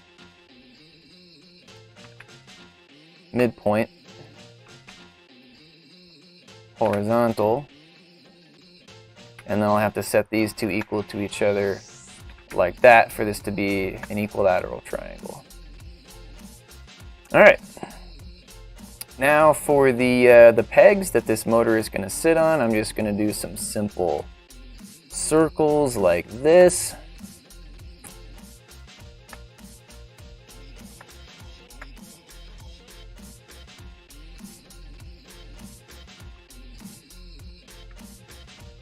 And these are all going to be equal to each other just for simplicity. Just like that. Here comes the music.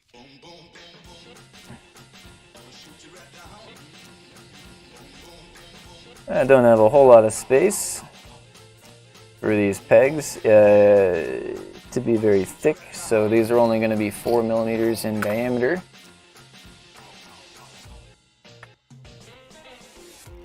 But they're all going to have the same size hole going into them. I'll just use the same size screw on each of these. So these will all be equal to each other. And I'm just going to match the diameter of the mounting screws for that. Those mounting screws I have are 2 millimeters in diameter.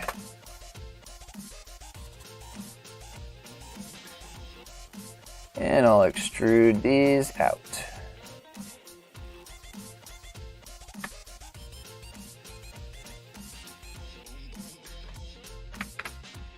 You know what? These ones...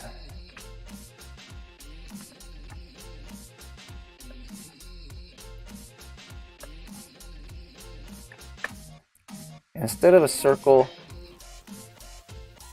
I'm going to make this a rectangle.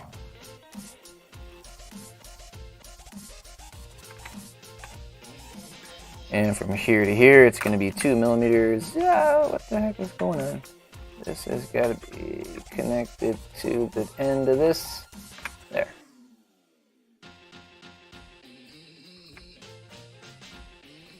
That's going to be like 7. This is going to be in line with that.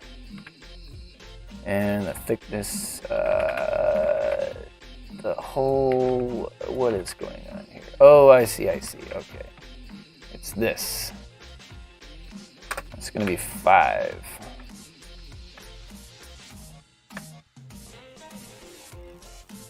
These I can make as big as I want them to be.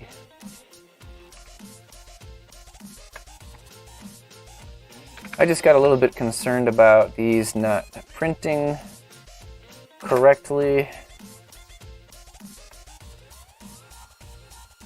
So I wanted to make everything a little bit thicker if I could. And now these I'm just going to extrude out. The distance from the platen to where they're going to touch the flanges, which is 11.67. And join everything up like that. There we go. Looking pretty good so far.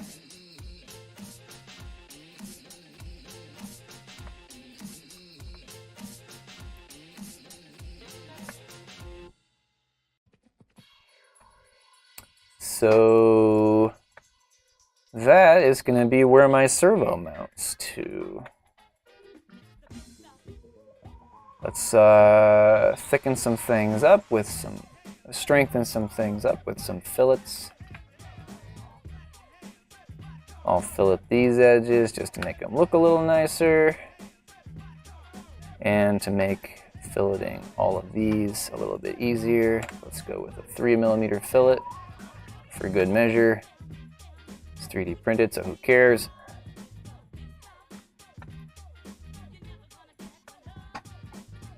And you know what?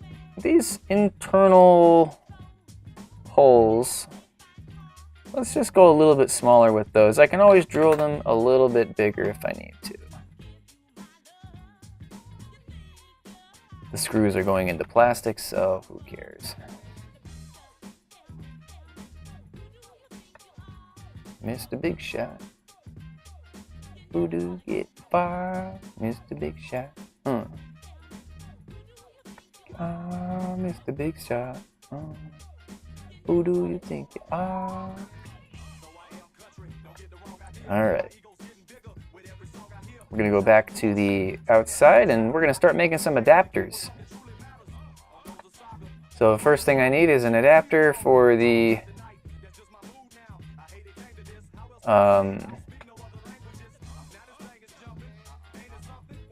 servo.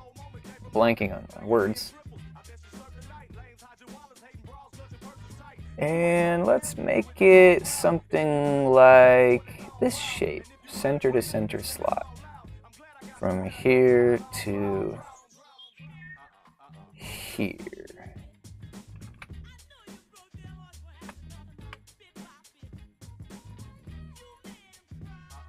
And I know from here to here, it's gotta be 2mm.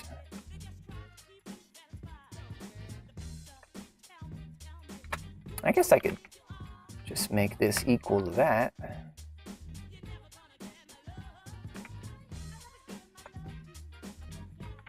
Why is it? Oh, because I dimensioned it. So go ahead and make that equal. And I'll just cut a little notch out of this.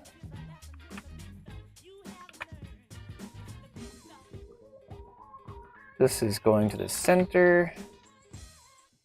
I'll make this a symmetry plane.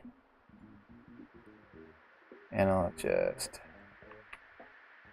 create a little notch. And now I can use a symmetrical constraint on that. Uh-oh, uh-oh.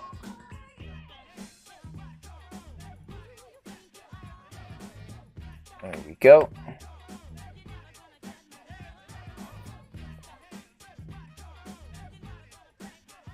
From here to here is got to be 2 millimeters. Oops.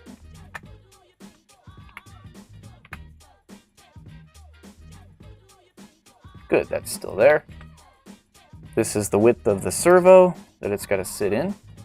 So that's going to be 11.5 millimeters. And lastly, these guys need to be concentric with each other. Oh.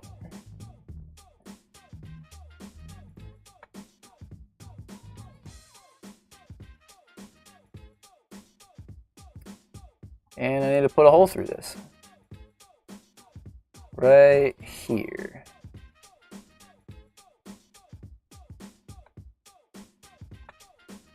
I got an idea.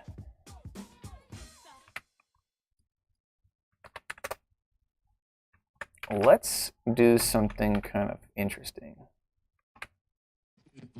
Let's make this thicker here, and this thicker here. And we can do another symmetrical constraint.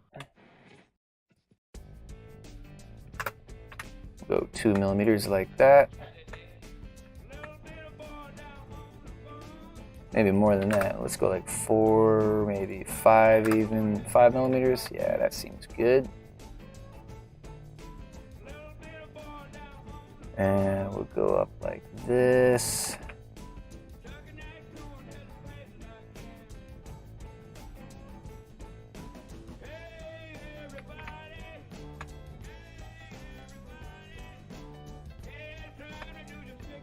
So this 5 millimeters here is going to be the overlap, because this is going to become a stepped feature. Because I want everything here to be in the same plane, but there's some thickness to this flange that needs to be accounted for. So here's what we're going to do. We'll extrude this all in sections. So this is all going to come this way by some arbitrary amount.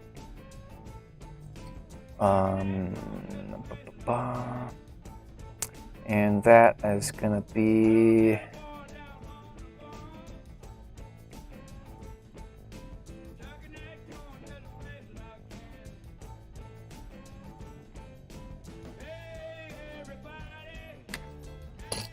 let's say like 2 millimeters. It'll be a new component. Hit OK there. And these are all one component now, so that's fantastic. Ooh, let me go back to that sketch.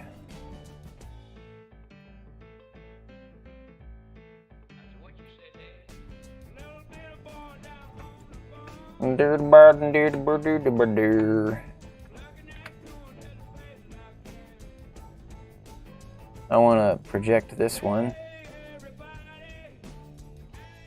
and make sure that that feature gets captured, because that's going to need to get screwed down. Alright, now I'll go back to this component here and show this universal sketch.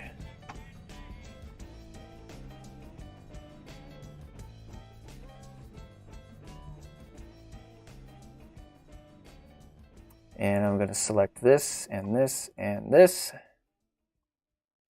and extrude it out this way by some amount. Let's go 3 millimeters. Join these things together. Nice. And that is the basic shape of the adapter. So I'll just fillet some things just to get rid of some sharp corners.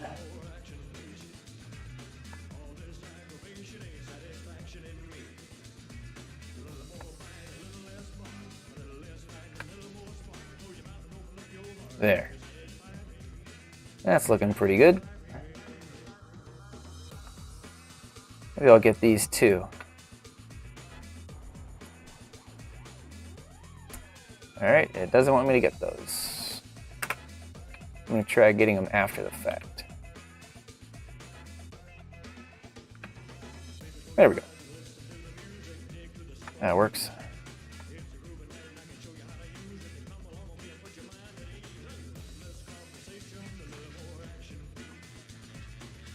There we go. Perfect.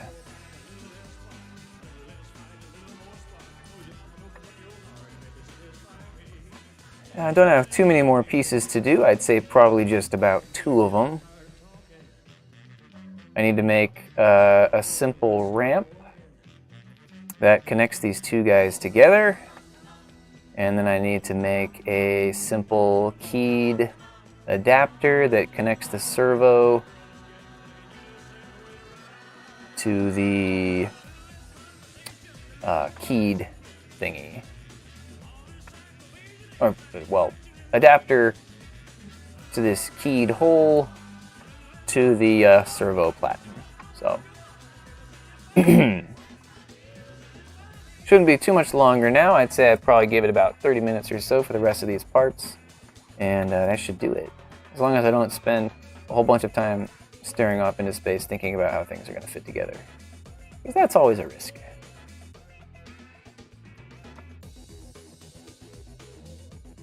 So far looking pretty darn good. Let's go ahead and give these maybe different colors so we can tell them all apart. We're starting to wind up with a lot of parts here.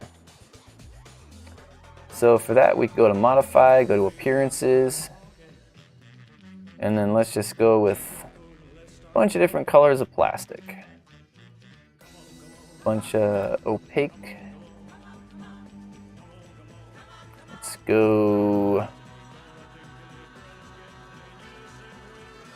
blue, green, red on there, yellow on this one. Oh, it looks like a kid's toy.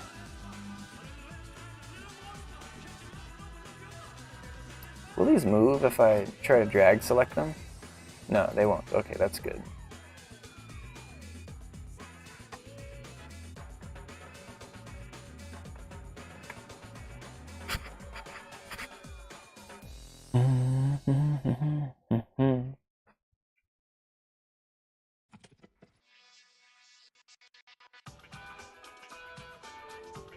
Oh! I just realized it's been 2 hours.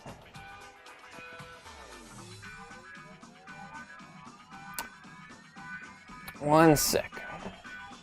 I think I'm just going to finish this first and then demold that stamp. Try to demold the stamp, I mean. Let's do these last ones real quick. Which to make first? I kind of feel like making the ramp. So to do this ramp, I think what I'd like to do is start a sketch over here and then project this inclined plane that we started with over like that. And just get this based off that.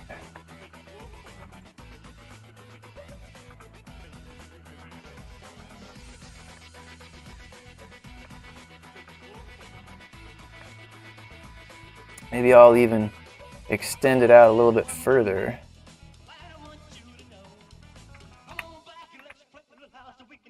Let's make this 5 millimeters thick.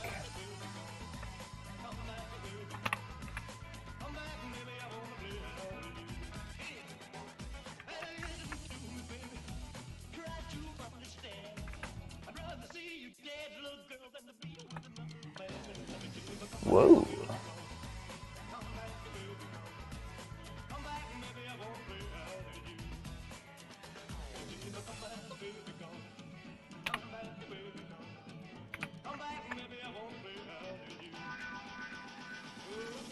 Let's have this extend out a little bit further, just so that we can get a couple things on there to test with. And I think I have a way of making this not take a really long time to 3D print. And the way I'm going to do that is I'll just make it kind of a thin feature and print it on its side.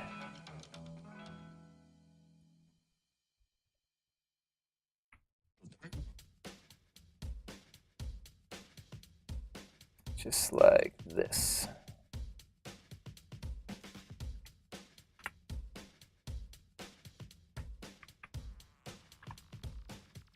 Connects here to here. So this is going to be 5. This is also going to be, oh wait, that's an angle. These are not parallel to one another. Let's go ahead and set those parallel.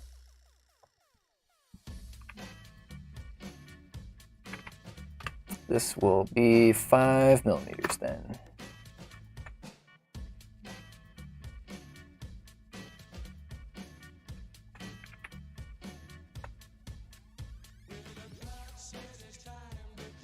All right.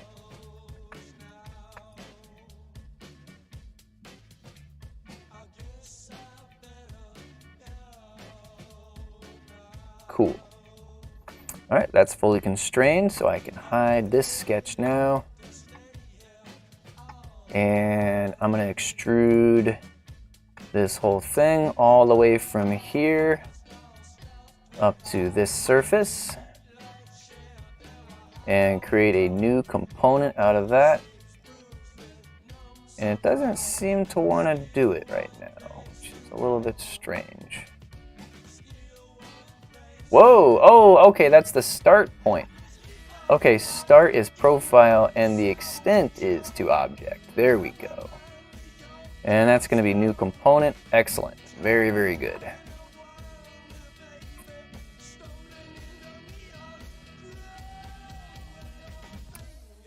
All right. That's starting to look like something.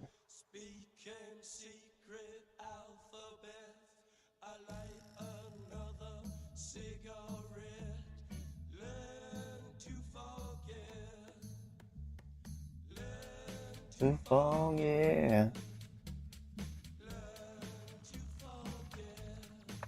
We need a color for this ramp, which is going to be called ramp. I just realized I didn't label any of these things. This is going to be the servo mount bar. This is the servo mount side. This is the bearing mount side. And this is the dropper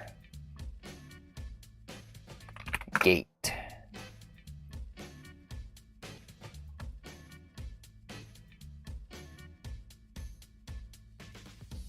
This is going to be so cool when it's done. I'm pretty stoked, honestly.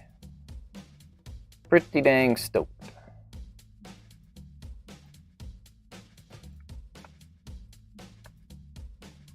Now the last thing to design is the servo mount. I mean the servo adapter. Servo keyed adapter. So I'm in Universal, or the world, I guess you call it. I don't really know what this is, what this environment is called.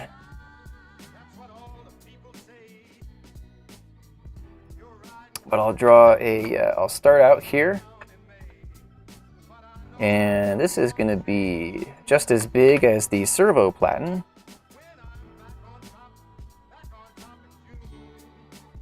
which is 19 millimeters in diameter.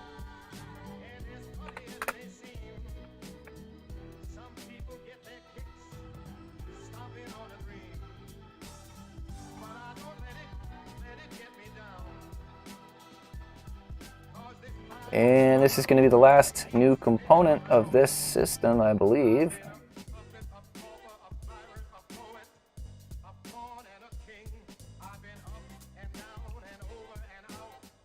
Question is, how far is it to the servo platen? Oh, you know what? I think I already figured this out. It goes up to right here. To object. That's right here. Boom.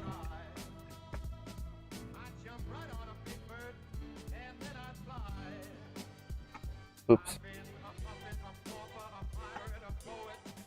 A pawn and a king. Did it say new body? Oh, whoops.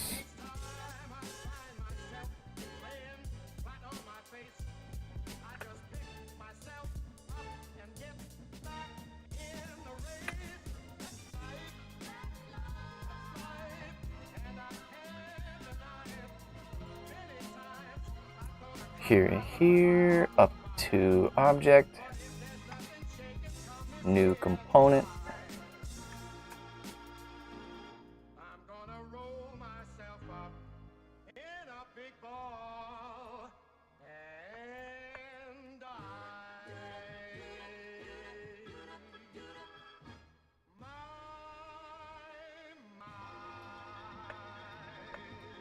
And now this has to come through.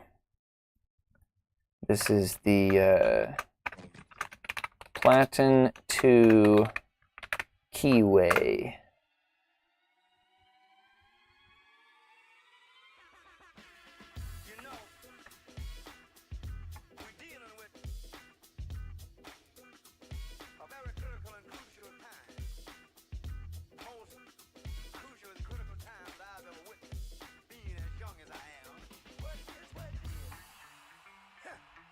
And I don't want this to be a press fit into the keyway, so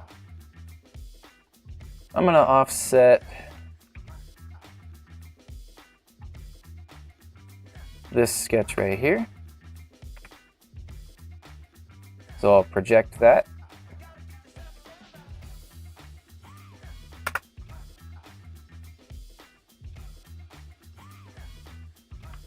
I wonder if I can just trim these out of the way. Okay, delete that, delete that, delete that, that, this, that, and the other thing. And delete these.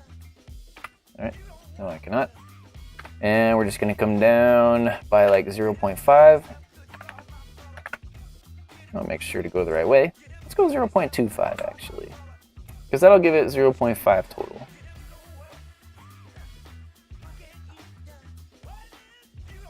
There. That is that.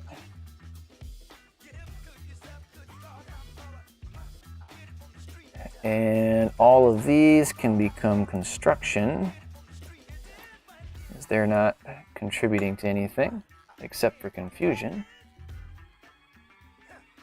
And we'll just extrude this sketch up to the offset. Let's just go like 4 millimeters or so. Doesn't need to go all the way through it.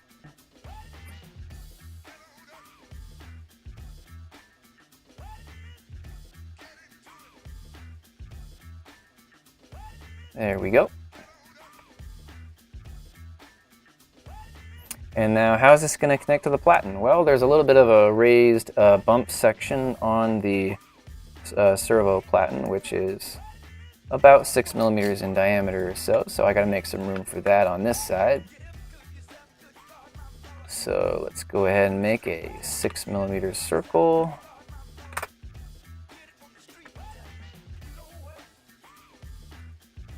And just cut that in, whatever the height of that little bump out is. Here I'm measuring, it's only about 1 millimeter, so let's just go 1 millimeter. Like that. Now we gotta make it, we gotta put some screw holes in here, so let's go ahead and start sketching on that face there. After I get these things out of the way, let me hide that. And now, to do this, I'm actually going to need to create some counter bores. So I'm going to measure out on the circle what the spacing is of these bolt holes from at their furthest separation, and that appears to be 13.75. So this is going to be 13.75 like that.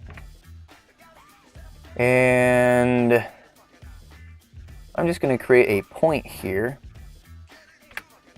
to reference for the hole wizard. So I'll go to the hole wizard here because these are going to be counterbored.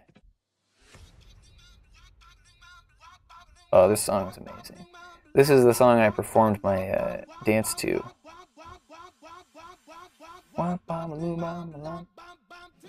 Still makes my heart flutter when I hear this song. Wow.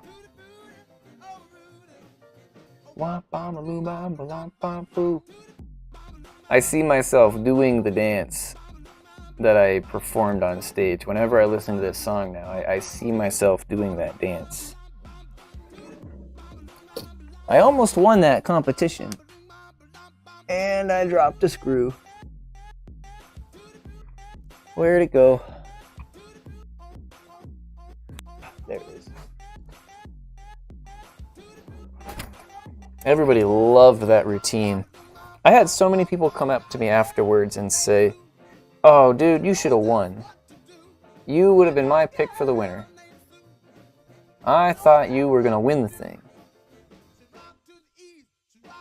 Really blew a lot of people's minds.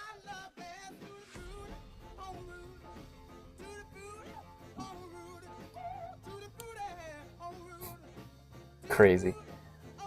Alright, so these are going to be clearance holes, so they're going to be a little bit bigger.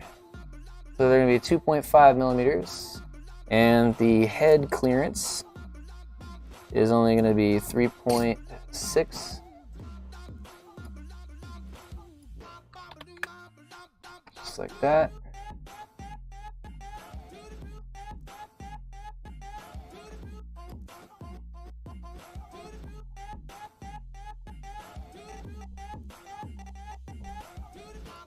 Let's go like that.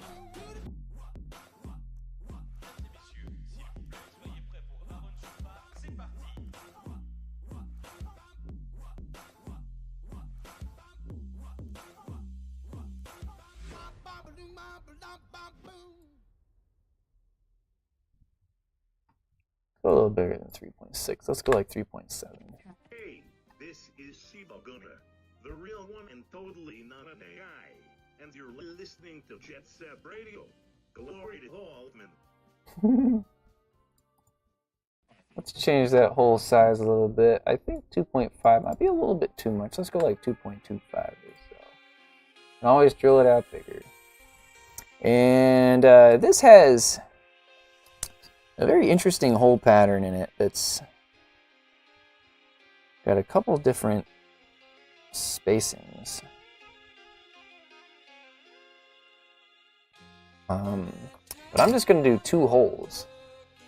So I'll do a circular pattern of that hole that I just made. And just use this as the axis and do 2. Just like that.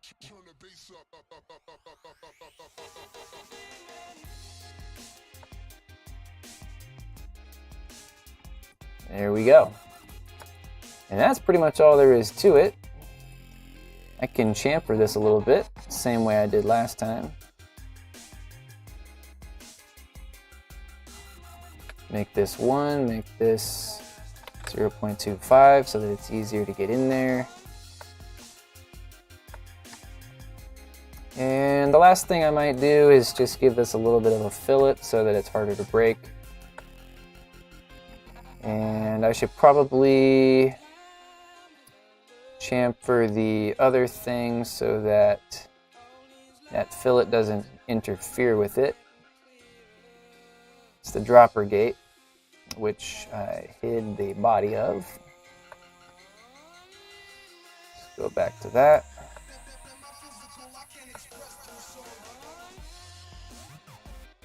So let's find that edge and just give that an equal distance chamfer equal to the fillet that I just did. And I think I need a little bit more extension on that. Let's go to 5 millimeters. Go back to the outside.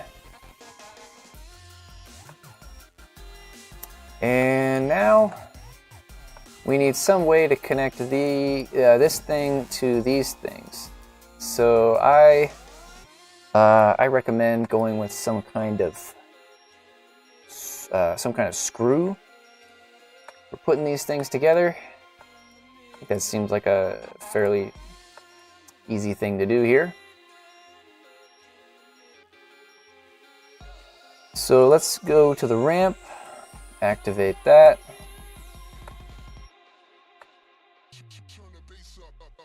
And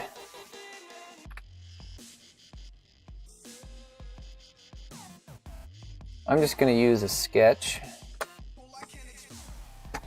to figure out where these screw holes can be centered. Let's go ahead and hide that.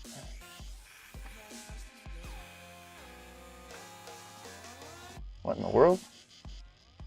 Where is this sketch happening here?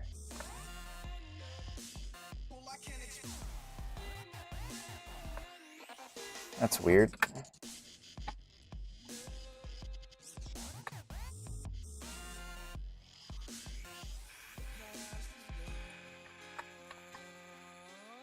I want one roughly down here, one over here, and then one over here. These will be vertical to each other. These ones will be horizontal with each other. And I'm just going to make these tangent to these so that the screw holes will be centered and with the thickness of the material. Now we'll drive this one forward as far as we can. And also make that tangent with the bottom there. And all of these are just for reference, so that'll be construction. And we'll go over to the this thing. And these are just going to be straight on through. And I think I'll use up my 440 socket head cap screws for these. Trying to get rid of all my English fasteners by using them up, and then I'll replace them all with proper metric ones later on. These are 2.8 in diameter. How far do they go in? Or should I go for the minor diameter? Let's go like 2.7, just a little bit smaller. And these screws go in up to 12 millimeters or so. I'll go like 10.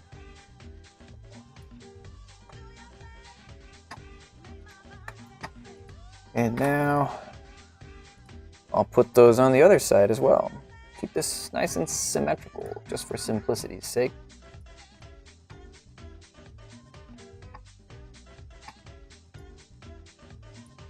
Boom.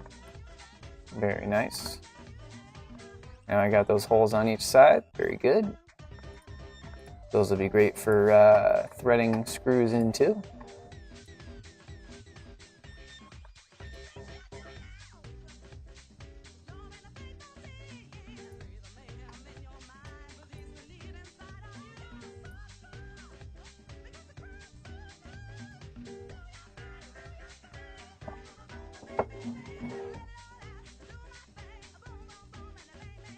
Boom, boom, boom, and a dang, dang, dang. Move over to the bearing mount side. Make everything visible, of course. And start another just for reference sketch. And I'm going to project these bolt holes like so. And go to the hole machine. Put one here, here, and here. These are going to be counter bores and through holes. So these are 3 millimeters for a through hole. And the head of these screws is only 3 millimeters tall and only 5 millimeters in diameter. Do your thing. That's good advice.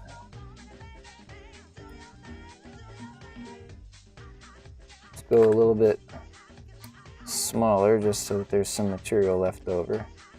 Oh, actually, let's go 5 millimeters. All right. Let's go bigger, I guess. I don't know.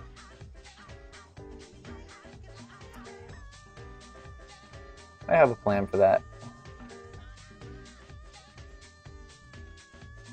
Oh, what the heck? Why did it,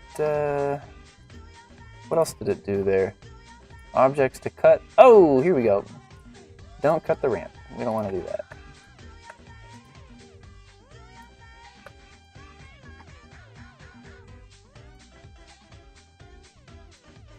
I love that the sketches are contained inside that. That is so cool. All right, this was 5.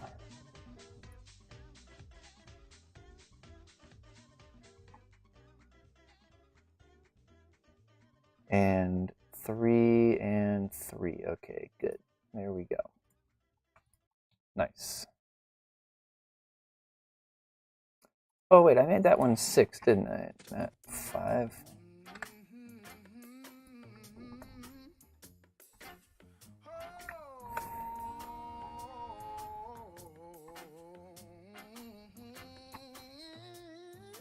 And I'm not really liking the way this thing is sticking out in some places, so, and it's like kind of sharp, so I'm just gonna go and fillet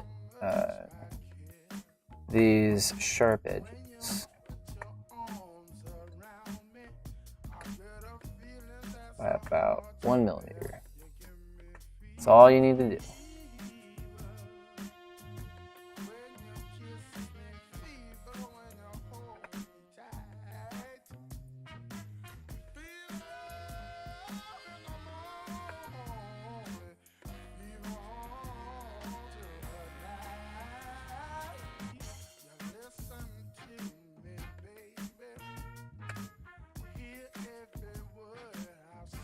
Very nice. That's starting to look real professional. Very good.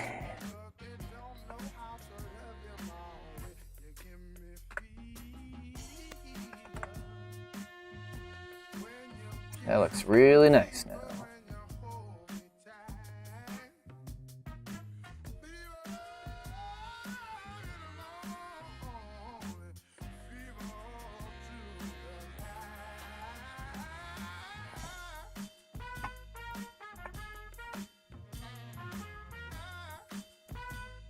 All right, now we just got to go over to the other side and do that one.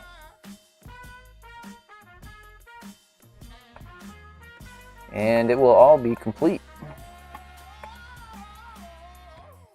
So same thing over here, I'm going to start a sketch to help me figure out where those screws are going to go. So I'll start sketch, project, hide this thing in front. It's blocking my view of the screw holes back here. Project those onto the surface, make it so I can see them again. Go back to solid, select those screw holes, and everything is still the same as it was before. Yep, okay. And select only the objects we want. Have it cut those. And I'm going to get rid of these little erroneous nubs that are sticking up by chopping them with a cut extrude. I don't know why I said that in a British accent. Cut extrude, cheerio. And we'll go ahead and chamfer this side right here by 10, not because it serves a purpose, but just because it looks cool. All right, now let's go back to the global assembly and admire our work. Ah, isn't it gorgeous? Beautiful. Look upon it. Gaze upon my works and despair. There's only one more thing that I would like to do here just for fun. Let's go to assemble and do some as-built joints. This is going to be connected to this by a rigid mount. That's totally cool.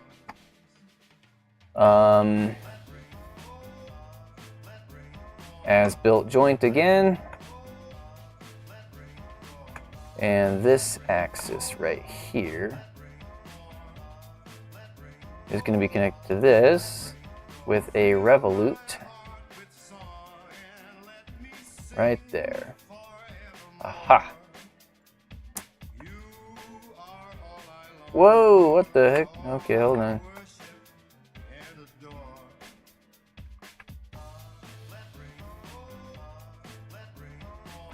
So we want to choose one of these things to be fixed, so let's go ahead and fix the ramp in place by hitting ground. So now that's got a little pin, meaning that we no longer can move it. And let's do another as-built joint, this guy to this guy. This is a rigid mount, because those are bolted together.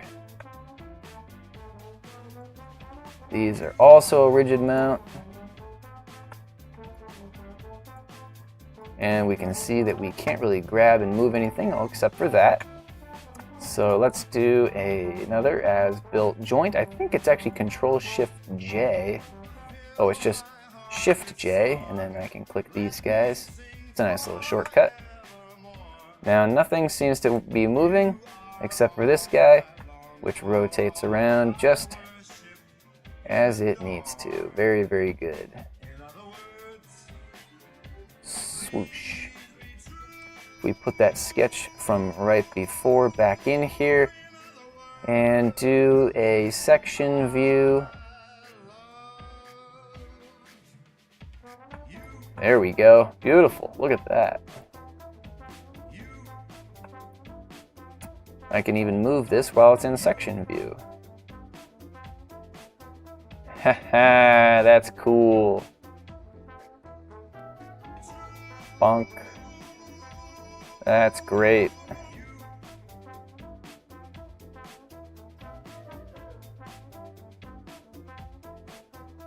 I have a feeling this is going to work pretty well, but we won't know until we try.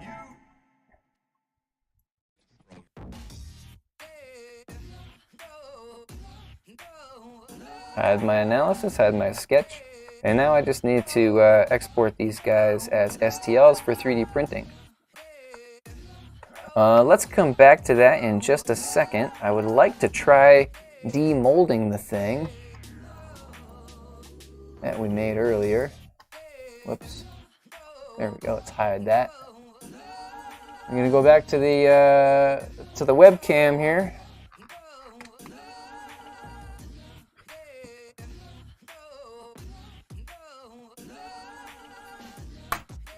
I don't know this song well enough to lip sync to it. If you couldn't tell. Alright, here we go. We're gonna try demolding the very first one of these I've ever done right here live on camera. Here we go. Let's hope this works. Waiting with heavy anticipation. It looks like the urethane hasn't bonded to the silicone, so that's good. As far as I can tell, they are still separable. The urethane feels almost waxy, actually. It's kind of weird. Ooh, look at that. I don't even need to trim it. This stuff just comes right out. Well, that's convenient. Cool. I've got this excess rubber to play around with, so that's kind of fun.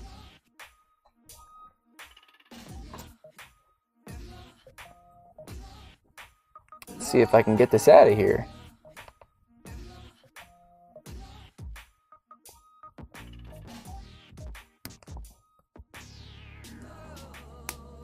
Ooh. Yeah, stretching it like this seems to be the way to go. Let's try it on this side. Come on, you. Let go. Yeah, there it goes. Nice.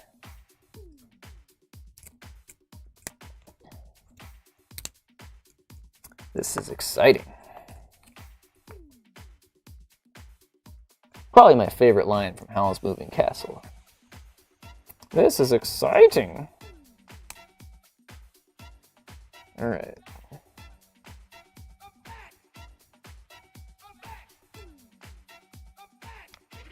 All right, I'm peeling it out very carefully.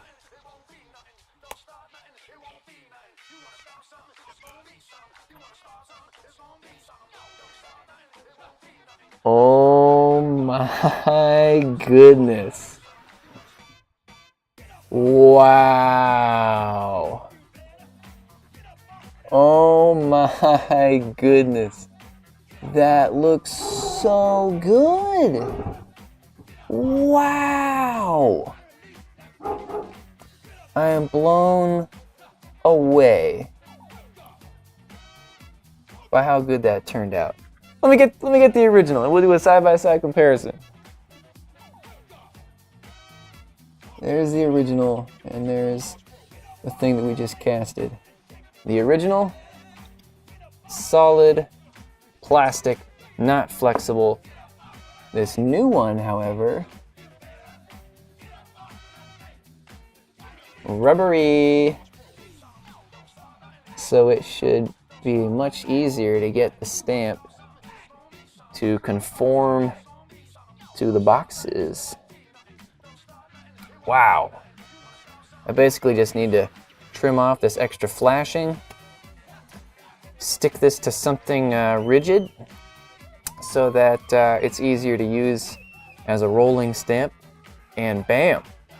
Wow. That turned out so freaking good. And just for the record, this peg actually was not there to begin with because I messed up when I was making the 3D model, but there's a little dot on each one of these corners. I just never fixed that. But wow, wow, I am blown away. Blown away by how well that worked.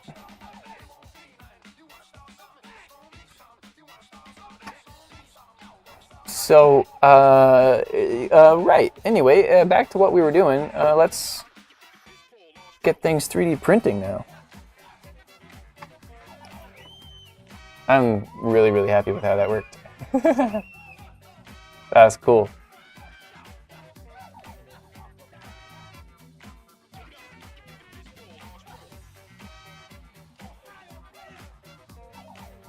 Let's make an image for a thumbnail here real quick. Original 3D print. Original 3D print. negative mold made with the 3D print. Casted urethane rubber stamp. Very cool. So much detail.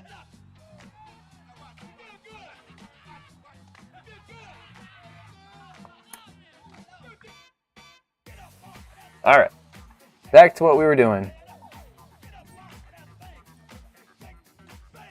So we'll get some 3D prints going tonight and start assembling and tweaking things tomorrow.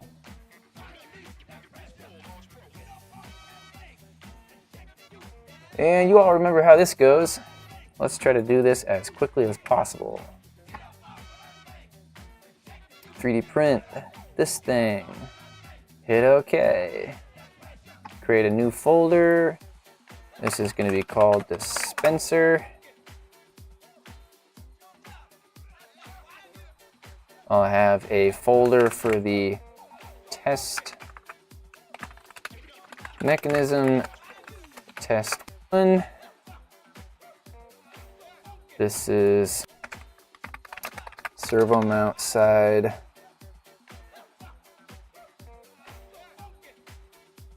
Save. Oh, right, 3D print. Is there a shortcut for 3D printing? Because if not, there should be. This is bearing mount side. What material do I have loaded into my 3D printer right now? Alright, whatever. 3D print this. This is the ramp.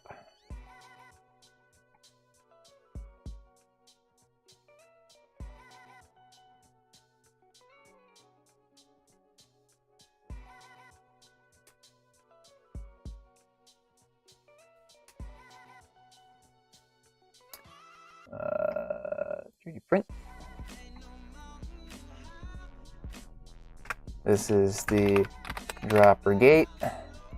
Dropper gate? I hardly knew her.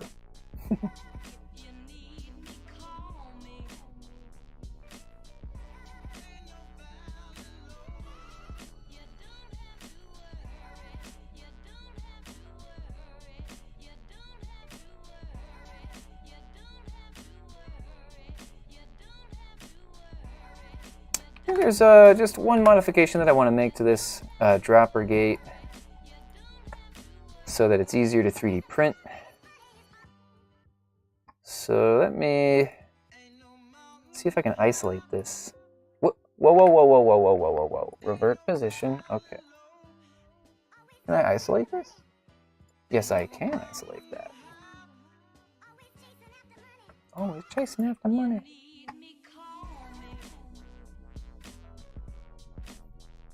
So basically what I want to do is, where am I sketching? Am I sketching here? Oh, okay, good.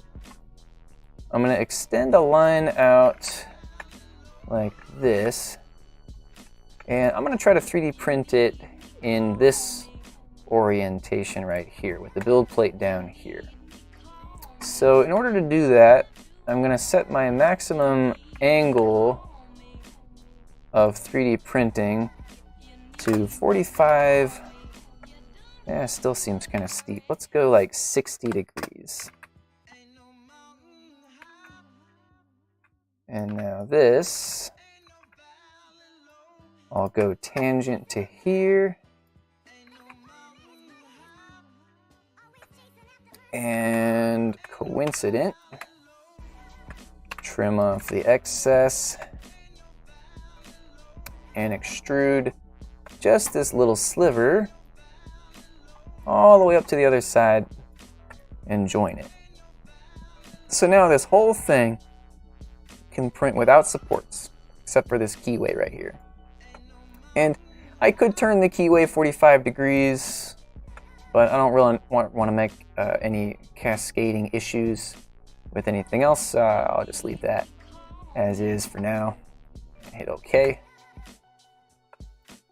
And see if I can un-isolate. Yes, that is a thing you can do. Cool. Rock Oh. You're listening to Jet Set Radio.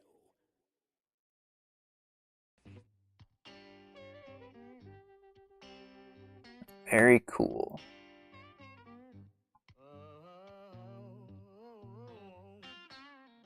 This thing, and that is going to be saved over the dropper gate. Now I just need my adapters. 3D print. This is called the Platin to Keyway.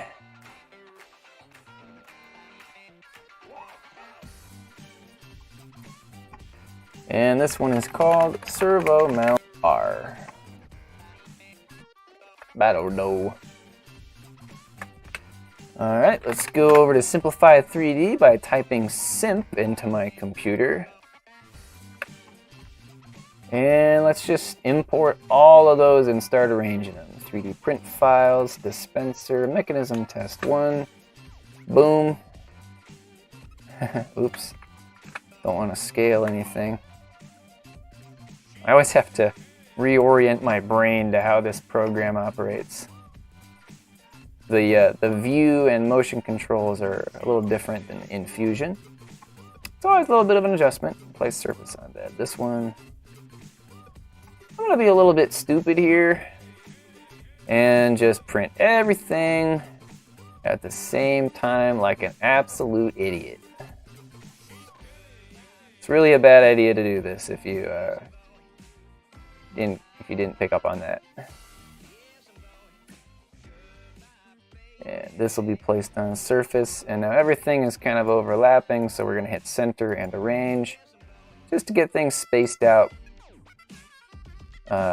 initially. And then I always like to move things around manually to where I want them to be. This I'll probably have sideways so that it's not taking up as much room. And I like to keep the parts pretty much as close to each other as they can be.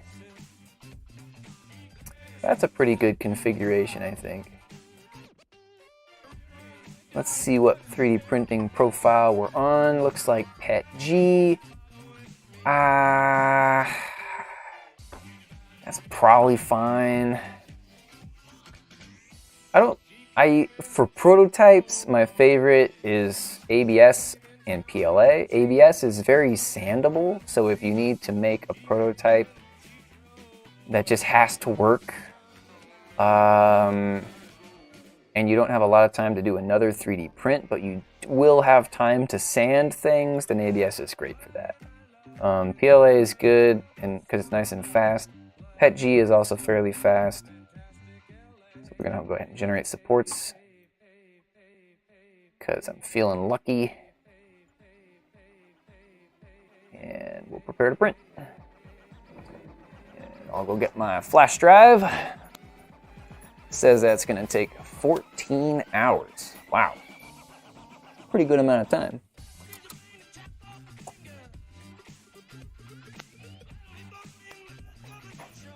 I don't really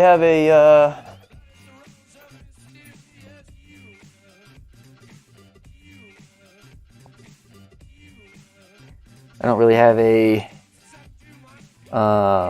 SD card picked out for this yet, so I'll just go ahead and use this one.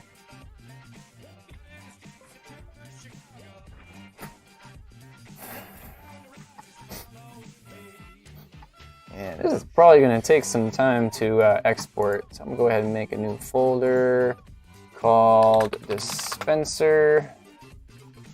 It's the Dispenserino. I'm going to save toolpaths to that folder. And we're just going to call it 1 Dispenser Mechanism Test. Dispenser Test 1. And maybe while that is exporting, we will switch back to the workshop cam and try out our rubber stamp on the box that we already messed up. right here. I set a bunch of things on top of the things.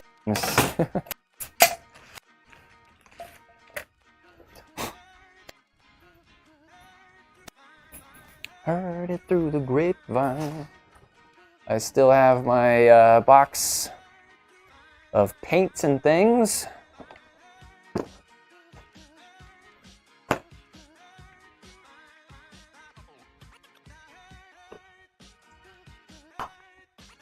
Got my paint.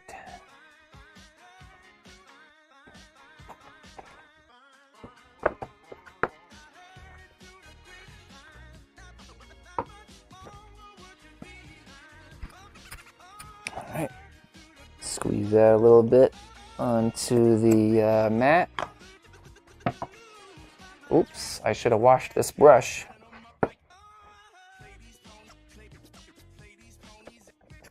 And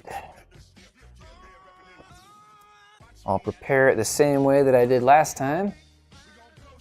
I'll just dab it on here.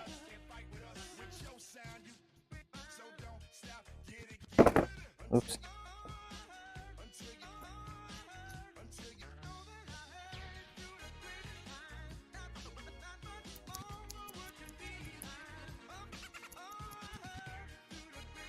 Very Christmassy looking.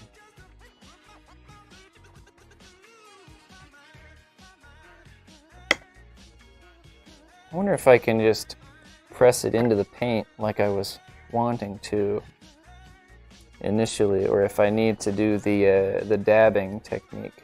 I think I'll probably just keep up with the dabbing technique just for now, because that seems to get a really nice distribution of paint, which explains why most of those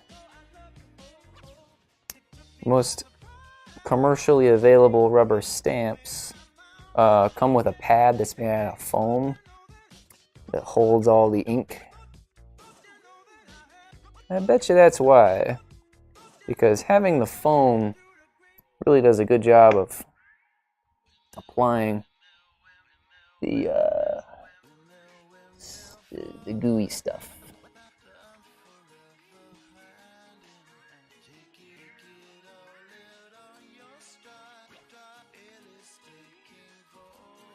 Here we go, moment of truth. This is the first attempt with the new rubber stamp.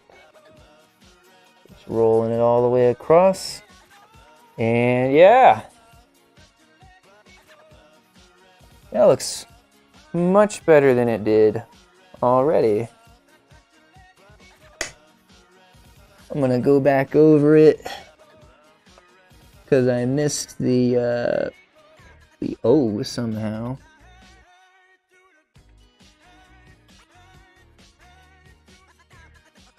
Yeah, buddy. That's all the letters.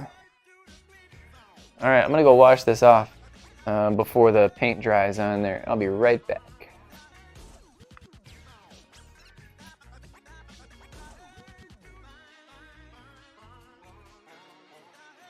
Tick, tick, tick.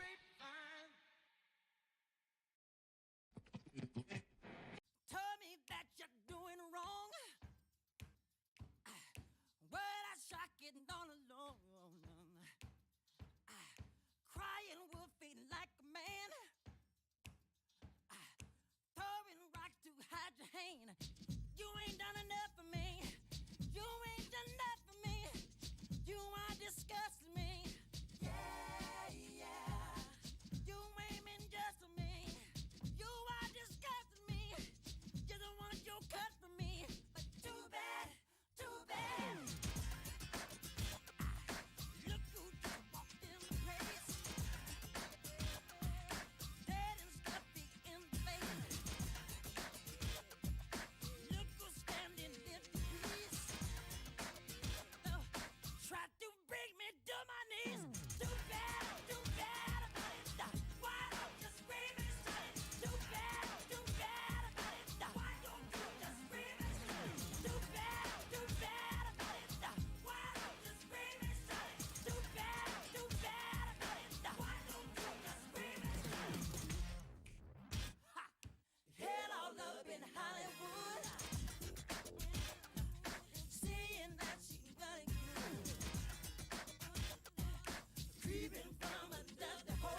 I just realized that my microphone has been off this whole time. Whoops. Anyway, what was I saying? Anyway, thanks so much for watching. I'm probably going to just take my time the rest of the night 3D printing the rest of this crazy contraption that we spent some time 3D modeling earlier, and I'll let you know how that goes.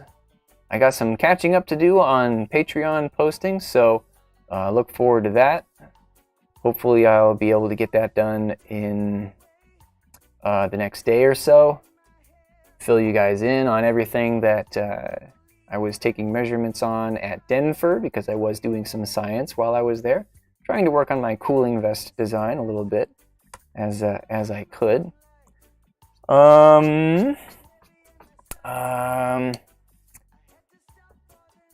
Yeah, I guess that pretty much that's pretty much it for announcements and things that I needed to mention.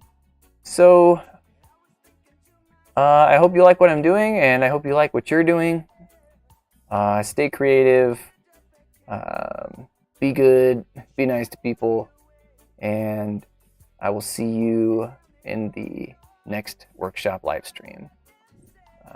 Take care, you rock, God bless. Love you all. Have a good night. Calvin out.